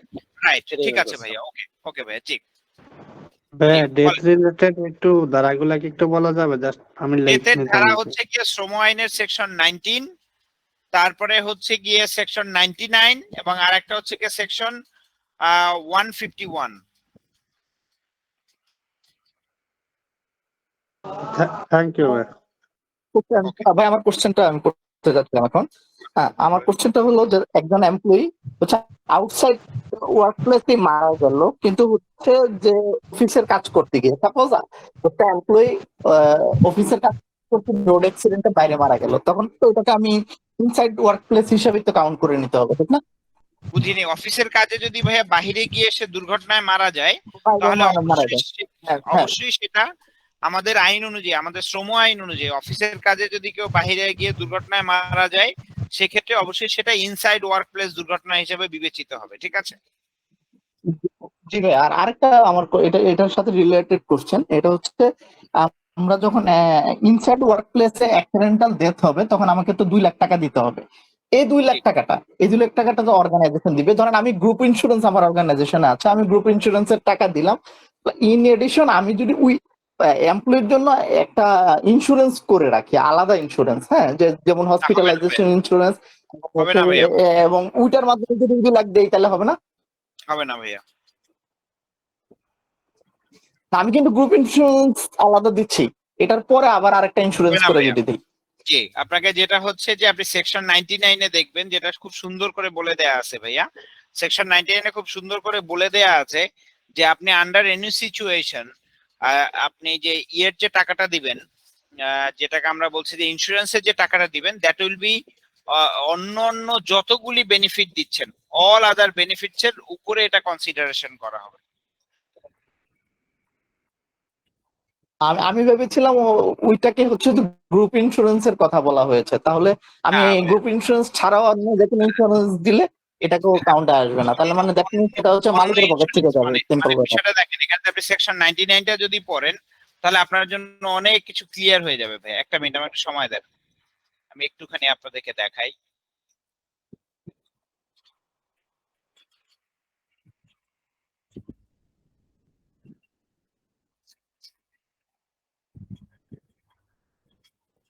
ভাইয়া সাপোজ যদি অফিসে যাওয়ার পথে এবং আসার পথে অ্যাক্সিডেন্ট হয় সেক্ষেত্রে কি হবে? সরি ভাইয়া, এটা আসলে মানে যার যারটা তার তার। এই দেখেন এখানে ভাই খুব সুন্দর, বীমা দাবির টাকা এই আইনের অধীন শ্রমিকের অন্যান্য প্রাপ্যের অতিরিক্ত হইবে। তার মানে বীমা দাবি মানে কি, বাংলাদেশ এই আইনের আন্ডারে যত ধরনের বীমা দাবি আছে সবগুলো কি হবে, এই আইনে যে আপনার যে অন্যান্য যে পাওনা আছে সে টাকা আপনি বীমার আন্ডারে যা যা দিবেন সবগুলো কি হচ্ছে যেটার অতিরিক্ত হিসাবে বিবেচিত হবে। ক্লিয়ার? ভাইয়া কিন্তু ভাইয়া এটার হেডিংটা কিন্তু বাধ্যতামূলক গ্রুপ বীমা চালুকরণ, তাহলে তো এটা তো মানে এটা তো গ্রুপ বীমার জন্য বলছো না? এবার তাহলে আসেন ভাইয়া, যেটা হচ্ছে যে আপনি যেহেতু এটাকে একটু লম্বা করছেন, আমি আপনাকে জিনিসটা সুন্দর করে বুঝিয়ে বলে দেবে, তাহলে আপনি বুঝতে পারবেন। প্রথম বিষয়টা হচ্ছে গিয়ে যে আইন এইটাকে কোথাও বীমার থেকে দিতে পারবেন আপনি, এমন কোন হিন্টস কি আপনাকে আইন কোথাও দিয়েছে ভাইয়া? না ভাইয়া, না দেয়নি। তাহলে এখানে দেখেন আপনি 151টা এবার আমরা যাই, 151 যদি যাই আমরা, তাহলে 151টা পড়লে আপনার জন্য জিনিসটা আরো ক্লিয়ার হয়ে যাবে। দেখেন একটা জিনিস আমি দেখাচ্ছি। আচ্ছা 151 আগে আমরা 150-এ একটু যাবো ভাইয়া। 150-এ যাবো কেন সেটা একটু বলি আপনাকে, যে 150-এ বলা আছে কর্মক্ষেত্রে দুর্ঘটনার কারণে, একটা মিনিট ভাই একটু ওপেন করি আমি।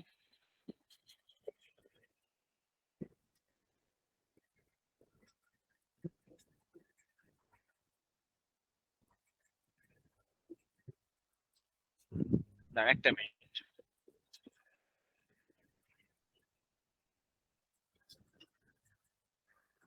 আচ্ছা একটু সময় নিচ্ছে, সরকারি ওয়েবসাইট তো অনেক গতি।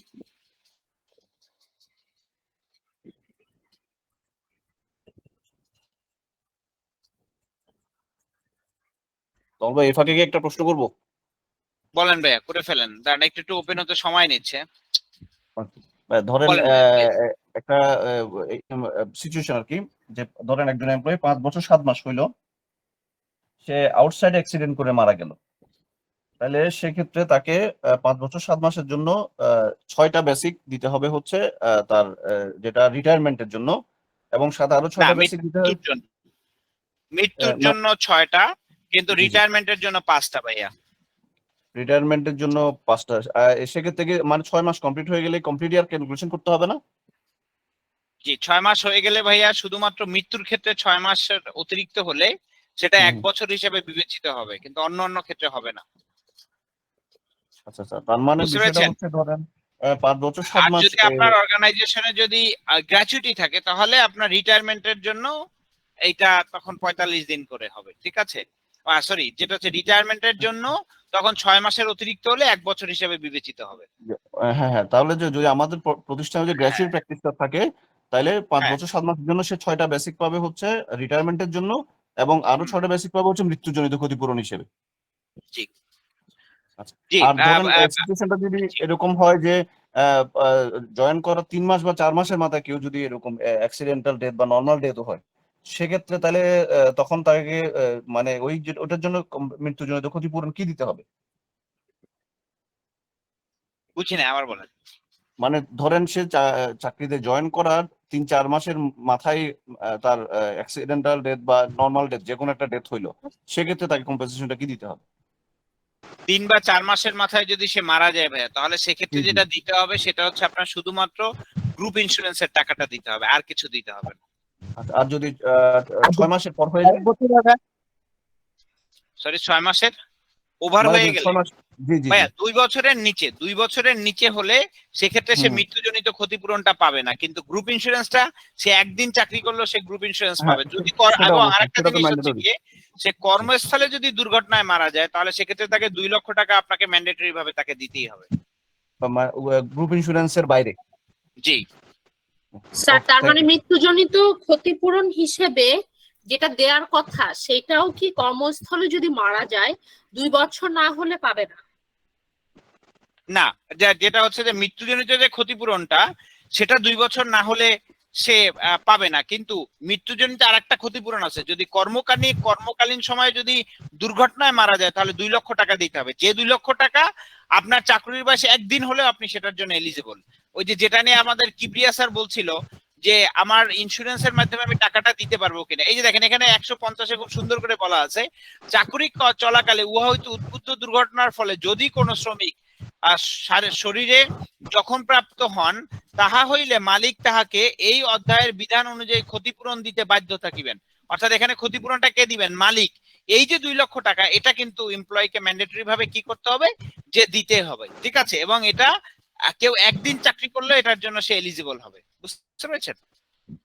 ক্লিয়ার। জি ভাইয়া, যদি 2 বছরের নিচে হলে আমি ডেথ বেনিফিট দিব না, রিটায়ারমেন্ট বেনিফিটও তো দিব না। ভাইয়া, 2 বছরের রিটায়ারমেন্টের বেনিফিট 1 বছর হলেই সে রিটায়ারমেন্টের বেনিফিট পাবে, ঠিক আছে? রিটায়ারমেন্ট বেনিফিটের ক্ষেত্রে যেটা 2 বছর হলে সে 2 বছরের রিটায়ারমেন্ট বেনিফিট পাবেন, 1 বছর হলে 1 বছরের রিটায়ারমেন্ট বেনিফিট পাবেন, ঠিক আছে? মানে ওই তাহলে যদি 2 বছরের নিচে কেউ মারা যায় তাহলে তাকে আমি শুধু জাস্ট রিটায়ারমেন্ট বেনিফিটটা দিব? 1 বছরের নিচে মারা গেলে প্রথমত গ্রুপ ইন্স্যুরেন্স দিবেন, তারপরে হচ্ছে কি আপনার রিটায়ারমেন্টের জন্য যে কম্পেনসেশন আছে 1 বছরের বেশি হলে সেটাও তাকে দিতে হবে। আর যদি কর্মকালীন দুর্ঘটনায় মারা যায় আরো এক্সট্রা 2 লক্ষ টাকা দিতে হবে। ওকে, আচ্ছা। এই 2 লক্ষ টাকা তো মালিক তার ফান্ড থেকে দিবে। সরি, 2 লক্ষ টাকাটা 2 লক্ষ টাকা তো মালিক তার ফান্ড থেকে দিবে, নিজস্ব ফান্ড থেকে দিবে। দেখেন এই যে আপনারা যে প্রশ্নগুলি সবাই করতেছেন সবগুলো কিন্তু এই চেক লিস্টে আপনি গেলেই হবে। দেখেন আপনি চেক লিস্টে গেলেই আপনি সঙ্গে সঙ্গে বুঝে ফেলবেন যে কি দিতে হবে কি না দিতে হবে। জি, আর যেটা সেলিম স্যার যেটা বললেন যে কিবরিয়া স্যারের সঙ্গে যে বিষয়টা নিয়ে কথা হচ্ছিল যে মালিক তার নিজস্ব ফান্ড থেকে টাকা দিবে, মালিক যে ইন্স্যুরেন্স থেকে এনে দিবে এটা কিন্তু হবে না। ইন্স্যুরেন্সের টাকাটা সকল বীমা দাবির টাকা হবে, এই আইনে অন্যান্য প্রাপ্য টাকার অতিরিক্ত হিসেবে বিবেচিত হবে। বুঝতে পেরেছেন ভাইয়া? তাহলে একটা জিনিস পরিষ্কার হয়, কর্মকালীন সময়ে উনি মারা গেলে সেটা তার 6 মাস হোক আর 1 মাস হোক আর 6 বছর হোক, ওই 2 লক্ষ টাকা মালিককে ক্ষতিপূরণ দেয়াই লাগবে। কোনো এটার জন্য কোনো সার্ভিস আমি আজকে জয়েন করলাম, কালকে কর্মকালীন দুর্ঘটনায় মারা গেলাম, পুরো খরচ মালিককেই দিতে হবে। Thank you.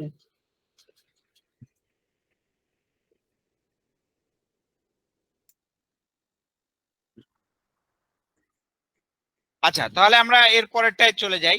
ইনজুরি, আমাদের এই আইন অনুযায়ী ইনজুরি হলে যেটা হয় ডিসএবিলিটি হয়, আমরা এটাকে কি বলি? ডিসএবিলিটি। ডিসএবিলিটি বেসিক্যালি কয় প্রকার আছে? যেটা হচ্ছে যে ডিসএবিলিটি আমাদের আইন অনুযায়ী 3 প্রকার। আমি আবার বলছি, আমাদের আইন অনুযায়ী ডিসএবিলিটি হচ্ছে 3 প্রকার। একটা হচ্ছে টেম্পোরারি ডিসএবিলিটি, একটা হচ্ছে পার্শিয়াল ডিসএবিলিটি, আর একটা হচ্ছে গিয়ে পার্মানেন্ট ডিসএবিলিটি, ঠিক আছে? আমাদের আইন অনুযায়ী মূলত ডিসএবিলিটিটা হচ্ছে এই 3 ধরনের ডিসএবিলিটি, ঠিক আছে? এখন টেম্পোরারি ডিসএবিলিটি, পার্শিয়াল এবং পার্মানেন্ট ডিসএবিলিটি, ঠিক আছে? এই 3টা ডিসএবিলিটি ক্ষেত্রে কোনটার ক্ষেত্রে কোনটা কি ধরনের ডিসএবিলিটি আপনারা আমাকে একটু বলেন তো। পার্মানেন্ট ডিসএবিলিটি আপনারা শুনেছেন, কিন্তু কেউ বলতে পারবেন যে পার্মানেন্ট ডিসএবিলিটি কাকে বলে? কোনো একটা অঙ্গ না, এভাবে না স্যার, এভাবে না। যেটা হচ্ছে আমাদের শ্রম আইনের যে প্রথম যে না, আমি আপনাকে যে বলে দিচ্ছি খুব সহজ উত্তরটা। এই দেখেন আপনি এখানে দেখতে পাচ্ছেন যে প্রথম 6টা পয়েন্টে 100% আছে, দেখতে পাচ্ছেন? হ্যাঁ হ্যাঁ ভাইয়া, হ্যাঁ, প্রথম 6টা পয়েন্টে যে 100% কথা যেগুলোর এগেইনস্টে বলা আছে, এই 6টা ঘটনার যে কোনো একটা যদি একজন এমপ্লয়ির সঙ্গে ঘটে তাহলেই সেক্ষেত্রে সে 100% ডিসেবল হয়ে যাবে, ঠিক আছে? এবার আসেন পার্শিয়াল ডিসেবল কাকে বলে। পার্শিয়াল ডিসেবল হচ্ছে এই দেখেন ঠিক এই 6টার পরে দেখবেন যে বিভিন্ন পার্সেন্টেজ বলা আছে। এখানে আমি আবারও বলছি, এখানে কি বলা আছে? বিভিন্ন পার্সেন্টেজ বলা আছে। পার্সেন্টেজ গুলো কি কি? যেটা হচ্ছে যে 20%, 10%, 80%, 90%, 60%, এই ধরনের পার্সেন্টেজ বলা আছে এখানে, দেখতে পাচ্ছেন? এই যে 20%, 90%, এই পার্সেন্টেজ গুলি যেগুলি আছে এটাকে বলা হচ্ছে পার্শিয়াল। পার্শিয়াল মানে কি? আংশিক। এই আংশিক ডিসএবিলিটি, ধরেন একজনের যে কোনো এগুলোর একটা ঘটলো, তাহলে কি করবেন আপনি? 100কে ভাগ দিবে, টোটাল অ্যামাউন্টটাকে 100 দিয়ে ভাগ দিবেন। এই অ্যামাউন্টটা কোনটা? অ্যামাউন্টটা হচ্ছে 2.5 লক্ষ টাকা। 2.5 লক্ষ টাকা হচ্ছে পার্মানেন্ট ডিসেবিলিটির জন্য একজন এমপ্লয়িকে আপনি দিবেন 2.5 লক্ষ টাকা। এই 2.5 লক্ষ টাকাকে 100 দিয়ে ভাগ করে এখানে যে পার্সেন্টেজটা আছে সেই পার্সেন্টেজ দিয়ে কি করবেন? আপনি গুণন করবেন। গুণন করলে যে অ্যামাউন্টটা আসবে সেই অ্যামাউন্টটাই তাকে আপনি পার্সিয়াল ডিসেবিলিটির জন্য আপনাকে দিবেন। পেরোলে এই জিনিসটা খুব প্র্যাকটিস আপনাকে করতে হবে। আপনারা অনেকেই ভুলভাল করেন, কিন্তু আপনাকে এই প্র্যাকটিসটা করা বাধ্যতামূলক। জি বলেন প্লিজ।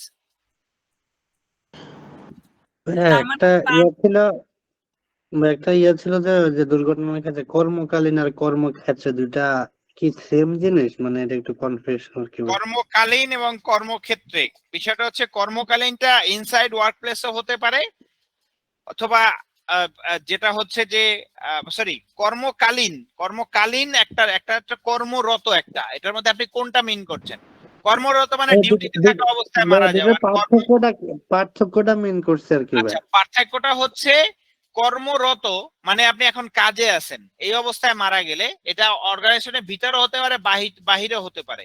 আর একটা হচ্ছে কি কর্মকালীন মানে হচ্ছে কি আপনার চাকরি আছে কিন্তু আপনি কর্মস্থলে নেই। এমন হতে পারে আপনি শ্বশুরের বিয়ে খেতে যাচ্ছেন, কিংবা ধরেন যে আপনার এক্স এর বিয়ে খেতে যাচ্ছেন, অথবা ধরেন যে আপনি যেটা হতে পারে যে আপনার শ্যালকের বিয়ে খেতে যাচ্ছেন বা শ্যালিকের বিয়ে খেতে যাচ্ছেন।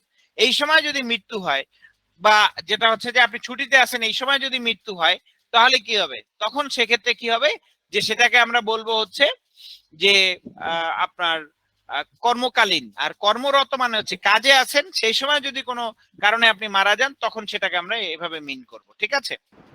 কম্পেনসেশনে কোনো হচ্ছে যে পার্থক্য হয় না। কম্পেনসেশনের ক্ষেত্রে তো আপনি যে পার্থক্য হবে স্যার, কম্পেনসেশনের ক্ষেত্রে পার্থক্য হবে। এই যে স্যার এই জিনিস কিন্তু একটু আগেই আমরা পড়িয়েছি এখানে। আমি সেটাই মিন করছি আর কি, মানে আপনি যে inside work place outside work place মানে ইনসাইড ওয়ার্ক প্লেস এটা হচ্ছে কর্মরত, আউটসাইড ওয়ার্ক প্লেস হচ্ছে কর্মকালীন। বুঝতে পারছি, থ্যাংক ইউ। এটাই মিন করতে চেয়েছিলাম, আসলে প্রশ্নটা আবার একটু ইয়ে হয়ে গেছে। আচ্ছা ঠিক আছে, নো প্রবলেম। এবার আসেন ডিসেবিলিটি যেটাতে বলেছেন, হ্যাঁ সেখানে হচ্ছে পার্মানেন্ট ডিসেবিলিটি হলে আমি 2.5 লক্ষ টাকা দিয়ে দিচ্ছি কমপ্লিটলি, তাই না? আর যদি পার্শিয়াল হয় তাহলে ওই যে পার্সেন্টেজ যেটা দেওয়া আছে সেটা আমি দিচ্ছি। আর এখন আমার প্রশ্ন হচ্ছে যে এই ডিসেবিলিটি কি মানে আমার অফিসে কাজ করা অবস্থায় কোনো কারণে হয়েছে সেখান থেকে, নাকি আমি এমনিও অফিস থেকে বাসায় যাচ্ছিলাম তখন অ্যাক্সিডেন্ট করছি তখনও আমাকে এটা দিতে পারবে? যেটা হচ্ছে আপনি বাসায় যাচ্ছেন, দেখেন বাসায় যাওয়ার সময়টা এটা একান্তই আপনার নিজের সময়, এটা কোম্পানি কখনোই আপনাকে এটার জন্য কোনো প্রকার কম্পেনসেশন দিবে না। বুঝতে পেরেছেন? সো আপনাকে যেখানে যে জায়গাটাতে কম্পেনসেশনটা আপনাকে আদায় করতে হবে সেই জায়গাটা হচ্ছে যে আপনার অর্গানাইজেশন, যখন আপনি অর্গানাইজেশনে কর্মরত অবস্থায় আছেন, চাকরিকালীন সময়ে যদি আপনি কোনো দুর্ঘটনা ঘটে সেটার জন্য দায় দায়িত্ব কোম্পানি নিবে, আদারওয়াইজ এটার কোনো দায় দায়িত্ব প্রতিষ্ঠান নিবে না। তখন আমি সেই অ্যামাউন্ট গুলো পাচ্ছি, তাই তো? যে আপনি যখন কর্মরত অবস্থায় কোনো দুর্ঘটনায় আক্রান্ত হবেন তখন এই যে আমি যে বিষয়গুলি আপনাদেরকে বলছি এগুলির জন্য আপনি এন্টাইটেল হবেন। আচ্ছা, আর ভাই টেম্পোরারি ডিসেবিলিটিটা কি? টেম্পোরারি ডিসেবিলিটি একটু পরেই বলছি। বেসিক্যালি আপনি দেখবেন কি অনেক সময় এমপ্লয়ি আপনার প্রতিষ্ঠানে কাজ করা অবস্থায় হঠাৎ করে সে একটা দুর্ঘটনায় আক্রান্ত হলো। এই দুর্ঘটনায় আক্রান্ত হওয়ার পরে দেখা গেল যে সে যদি 3 দিনের মধ্যে আপনার চাকরিতে ফিরতে না পারে তাহলে তাকে একটা ক্ষতিপূরণ দিতে হয়। অর্থাৎ এই সময়ে তার কোনো ছুটিও লাগবে না, কোনো কিছু লাগবে না, সে টেম্পোরারি ভাবে ডিজেবল থাকবে। টেম্পোরারি ভাবে ডিজেবল থাকলে উনি একটা ক্ষতিপূরণ পাবে। ক্ষতিপূরণের ক্ষেত্রে বলা আছে অক্ষমতা মেয়াদকালের জন্য অথবা 1 বছর পর্যন্ত যাহা কম হইবে ক্ষতিপূরণ প্রদান করিতে হইবে। ঠিক আছে? এবং এখানে বলছে উক্তরূপ ক্ষতিপূরণ প্রথম 2 মাসের জন্য সম্পূর্ণ মাসিক মজুরি, পরবর্তী 2 মাসের জন্য বা যেটা হচ্ছে যে মাসিক মজুরির 2/3 এবং তৎপরবর্তী মাসগুলির জন্য মাসিক হারে অর্ধেক হারে ক্ষতিপূরণ তাকে দিতে হবে। অর্থাৎ প্রথম 2 মাস তাকে গ্রস স্যালারি দিবেন, উনি অফিসে আসবে না, কোনো কিছু আসবে না, ওনার কোনো ছুটিও নেই। ঠিক আছে? প্রথম 2 মাস গ্রস স্যালারি, পরবর্তী 2 মাস হচ্ছে গিয়ে গ্রস স্যালারির 2/3 এবং পরবর্তী 8 মাস অর্থাৎ যদি ওনার আরো লিভ লাগে, মানে ওনার যে আরো ডিসেবিলিটি বেড়ে যায়, লিভ না, ওনার যে আরো ডিসেবিলিটি বেড়ে যায় তাহলে সেক্ষেত্রে উনি এই টেম্পোরারি ডিসেবল অবস্থায় আরো যেটা পাবেন সেটা হচ্ছে তার গ্রস স্যালারির 50% হারে সে ক্ষতিপূরণ পাবে। ঠিক আছে? এভাবে 1 বছর পর্যন্ত পাওয়া যাবে, এর বেশি সময়ের জন্য পাওয়া যাবে না। ওকে? কত নাম্বার বিধিমালা এটা ভাইয়া? ক্লিয়ার? জি ভাইয়া, মানে এটা কত এটা নাম্বার? আমাদের এটা এটা আমাদের পঞ্চম তফসিল। এই যে দেখেন আইনের ধারা হচ্ছে 151 এবং এটা হচ্ছে পঞ্চম তফসিলে এই কথাটা বলা আছে। একদম 4 নাম্বার যে রোটা আছে এই রো এর মধ্যে কথাগুলো বলা আছে। ক্লিয়ার? ভাই একটা কোশ্চেন ছিল। জি বলেন ওই ভাইয়া। যেটা বললেন যে এক্সাম্পল যে এক্স এর বিয়ে খেতে যাওয়ার সময় যদি আমার দুর্ঘটনাবশত আমি মারা যাই, সেক্ষেত্রে কোম্পানি কি কোনো কিছু কম্পেনসেট করবে কি করবে না? ডেথ আপনি যদি আচ্ছা যদি ভাইয়া যে আপনি যদি এক্স এর বিয়ে খেতে গিয়ে যদি মারা যান, এটার ক্ষেত্রে কোম্পানি আপনাকে কোনো কম্পেনসেশন দিবে না ভাইয়া। Okay fine. আর বর্তমানে প্র্যাকটিস অনুসারে যেটা আরেক ভাইয়া বললেন যে ম্যাক্সিমাম ক্ষেত্রে আমরা ইন্স্যুরেন্সের বেনিফিট দিয়ে পুষিয়ে ফেলি, কারণ ইন্স্যুরেন্সের বেনিফিটটা খুব একটা অ্যাট্রাকটিভ প্যাকেজ থাকে। সো আদার্স লোকাল কোম্পানি বা মাল্টিন্যাশনাল কোম্পানিগুলো কি আসলে এইভাবে এই এক্সট্রা করে beside the insurance part pay করছে? বাংলাদেশে এইটার প্র্যাকটিসটা কত পার্সেন্টেজ? ভাইয়া মজার জিনিস হচ্ছে পার্সেন্টেজ ইজ ভেরি লো। এর মূল কারণটা হচ্ছে ভাই আইনটা না জানা, বুঝতে পারছেন? এই যেমন ধরেন আপনারা যখন আমার কাছে আইনটা জেনে যাচ্ছেন তখন ভাইয়া আপনারা এটা ঠিকভাবে করছেন, হ্যাঁ, কিন্তু যারা না জানে, ইভেন আপনি দেখেন আমাদের দেশে প্রচুর পরিমাণে বড় বড় ব্যারিস্টার ভাইরা আছে, বড় বড় ভাইরা বিভিন্ন জায়গাতে আছেন, তারা আসলে যেটা করেন সেটা হচ্ছে যে তাদেরকে ওনারা যেটা বলেন সেটাই হচ্ছে ওনারা করেন। কিন্তু মজার জিনিস হচ্ছে আইনে যে এই জিনিসগুলি আছে, এই যে জিনিসগুলি আসলে বেসিক্যালি কি হচ্ছে যে আইন অনুযায়ী আপনাকে প্র্যাকটিস করতে হবে ভাইয়া। এখন বলা হচ্ছে মালিকের রেসপন্সিবিলিটি। এখন আমি আপনাকে তানভীর ভাই একটা কথা বলি, আমাদের দেশে এই জিনিস পাবেন না, কিন্তু এটা বিদেশে পাবেন। সেটা হচ্ছে লায়াবিলিটি ইন্স্যুরেন্স। কোম্পানির লায়াবিলিটি ইন্স্যুরেন্স করা যায়, কিন্তু এটা পৃথিবীর উন্নত দেশগুলিতে আছে, ইভেন ইন্ডিয়াতেও আছে, কিন্তু বাংলাদেশে নেই। এই লায়াবিলিটি ইন্স্যুরেন্স আমাদের দেশে যেহেতু নেই, এই জন্য বিদেশি কোম্পানিগুলি কি করে জানেন, ও এসে সবকিছু ইন্স্যুরেন্স বিভিন্ন ইন্স্যুরেন্সের মধ্যে ঢুকিয়ে দেয়। যেমন ধরেন আপনার ডেথ সংক্রান্ত কম্পেনসেশন এন্ড আদার, সেটা দিচ্ছে হচ্ছে কি আপনার ইয়ের মধ্যে আমার যেটা হয় যে ইন্স্যুরেন্সের মধ্যে দিয়ে দিচ্ছে, যেটাকে আমরা এই ডেথ ইন্স্যুরেন্স বা আপনি বলেন যে অ্যাক্সিডেন্টাল ইন্স্যুরেন্স, এটার মধ্যে দিয়ে দিচ্ছে। ও ফাইনাল সেটেলমেন্টকে গ্র্যাচুইটির মধ্যে দিয়ে দিচ্ছে, দিয়ে এভাবে করে ও মোটামুটি লায়াবিলিটি লেস থাকতে চায়, বুঝতে পারছেন? সো এই জন্য যে আমাদের দেশের অর্গানাইজেশন গুলির ক্ষেত্রে এই প্র্যাকটিসটা ভাইয়া খুব বেশি দেখবেন না, কারণ ওরা ওর যা মন চায় তাই করে। ইভেন দেখবেন 22 বছর 23 বছর কাজ করেছে, ও কোনো এন্ড সার্ভিস কম্পেনসেশন দিবে না। সে স্ট্রেট বলে দিচ্ছে যে ভাই আমি তোমাকে কোনো এন্ড সার্ভিস কম্পেনসেশন দিতে পারবো না। সো ইট ভ্যারিজ ভাইয়া, বুঝছে? আমাদের লোকাল কোম্পানিগুলি আসলে এই প্র্যাকটিস গুলি ঠিকভাবে করে না, মাল্টিন্যাশনাল গুলি করে, কিন্তু অনেক ক্ষেত্রেই ভুল করে, কারণ ওদের অ্যাডভাইজার যারা থাকে তারা আসলে ওকে আইন অনুযায়ী অ্যাডভাইসটা ভাইয়া দিতে পারে না। এই হচ্ছে ইস্যু। জি স্যার, অস্থায়ী অক্ষমতার হচ্ছে এই যে অ্যামেন্ডমেন্ট একটা হচ্ছে মানে ইয়াতে কোথায় আছে, মানে কত নাম্বার একটা 155 151, এই যেখানে দেখেন উপরে বলা আছে যে 151 নাম্বার সেকশনে বলে দেয়া আছে, এখান থেকে এটাকে রেফার করা হয়েছে পঞ্চম তফসিলে। আচ্ছা আমি আজকে শেষ করবো স্যার, আজকে সেশন শেষ করবো।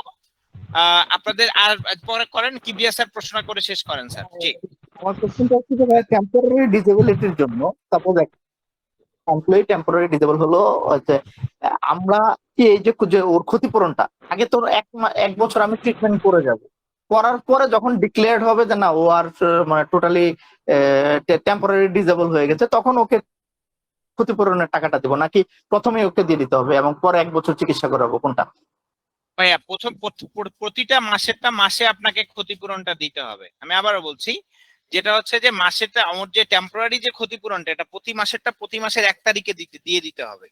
এটা হচ্ছে একটা বিষয়। আর একটা বিষয় কি বলেছিলেন ভাইয়া, আর একটু প্রশ্নটা করেন। ভাই আমি বলছিলাম যে এই যেটা ওর যে মজুরিটা তো সাপোজ ধরেন একজন এমপ্লয়ি ব্যথা পেলো বা ওর একটা হাত কাটা গেল, হয়তো বা এটা আমি ধরে নিলাম শিডিউল 1 অনুযায়ী এটা হয়তো বা 50% ও টেম্পোরারি ডিসেবল। হ্যাঁ, এখন ওকে যে এই হিসাবে 50% হিসাব করে 2.5 লাখের 50% হচ্ছে যে 1,25,000, এই 1,25,000 আমি এখনই দিয়ে দিব, দিয়ে ওকে আমি 1 বছর ট্রিটমেন্ট করাবো নাকি কি করব?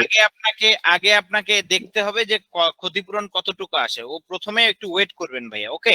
ওয়েট করে যখন দেখবেন যে আসলে ওর ফাইনাল রিপারকেশনটা কি আসতেছে, কারণ আপনি দিলেন টেম্পোরারিটা, কিছুদিন পরে দেখলেন যে পার্মানেন্ট ভাবে ডিসেবল হয়ে গেল, তখন কি হবে? বুঝতে পারছেন?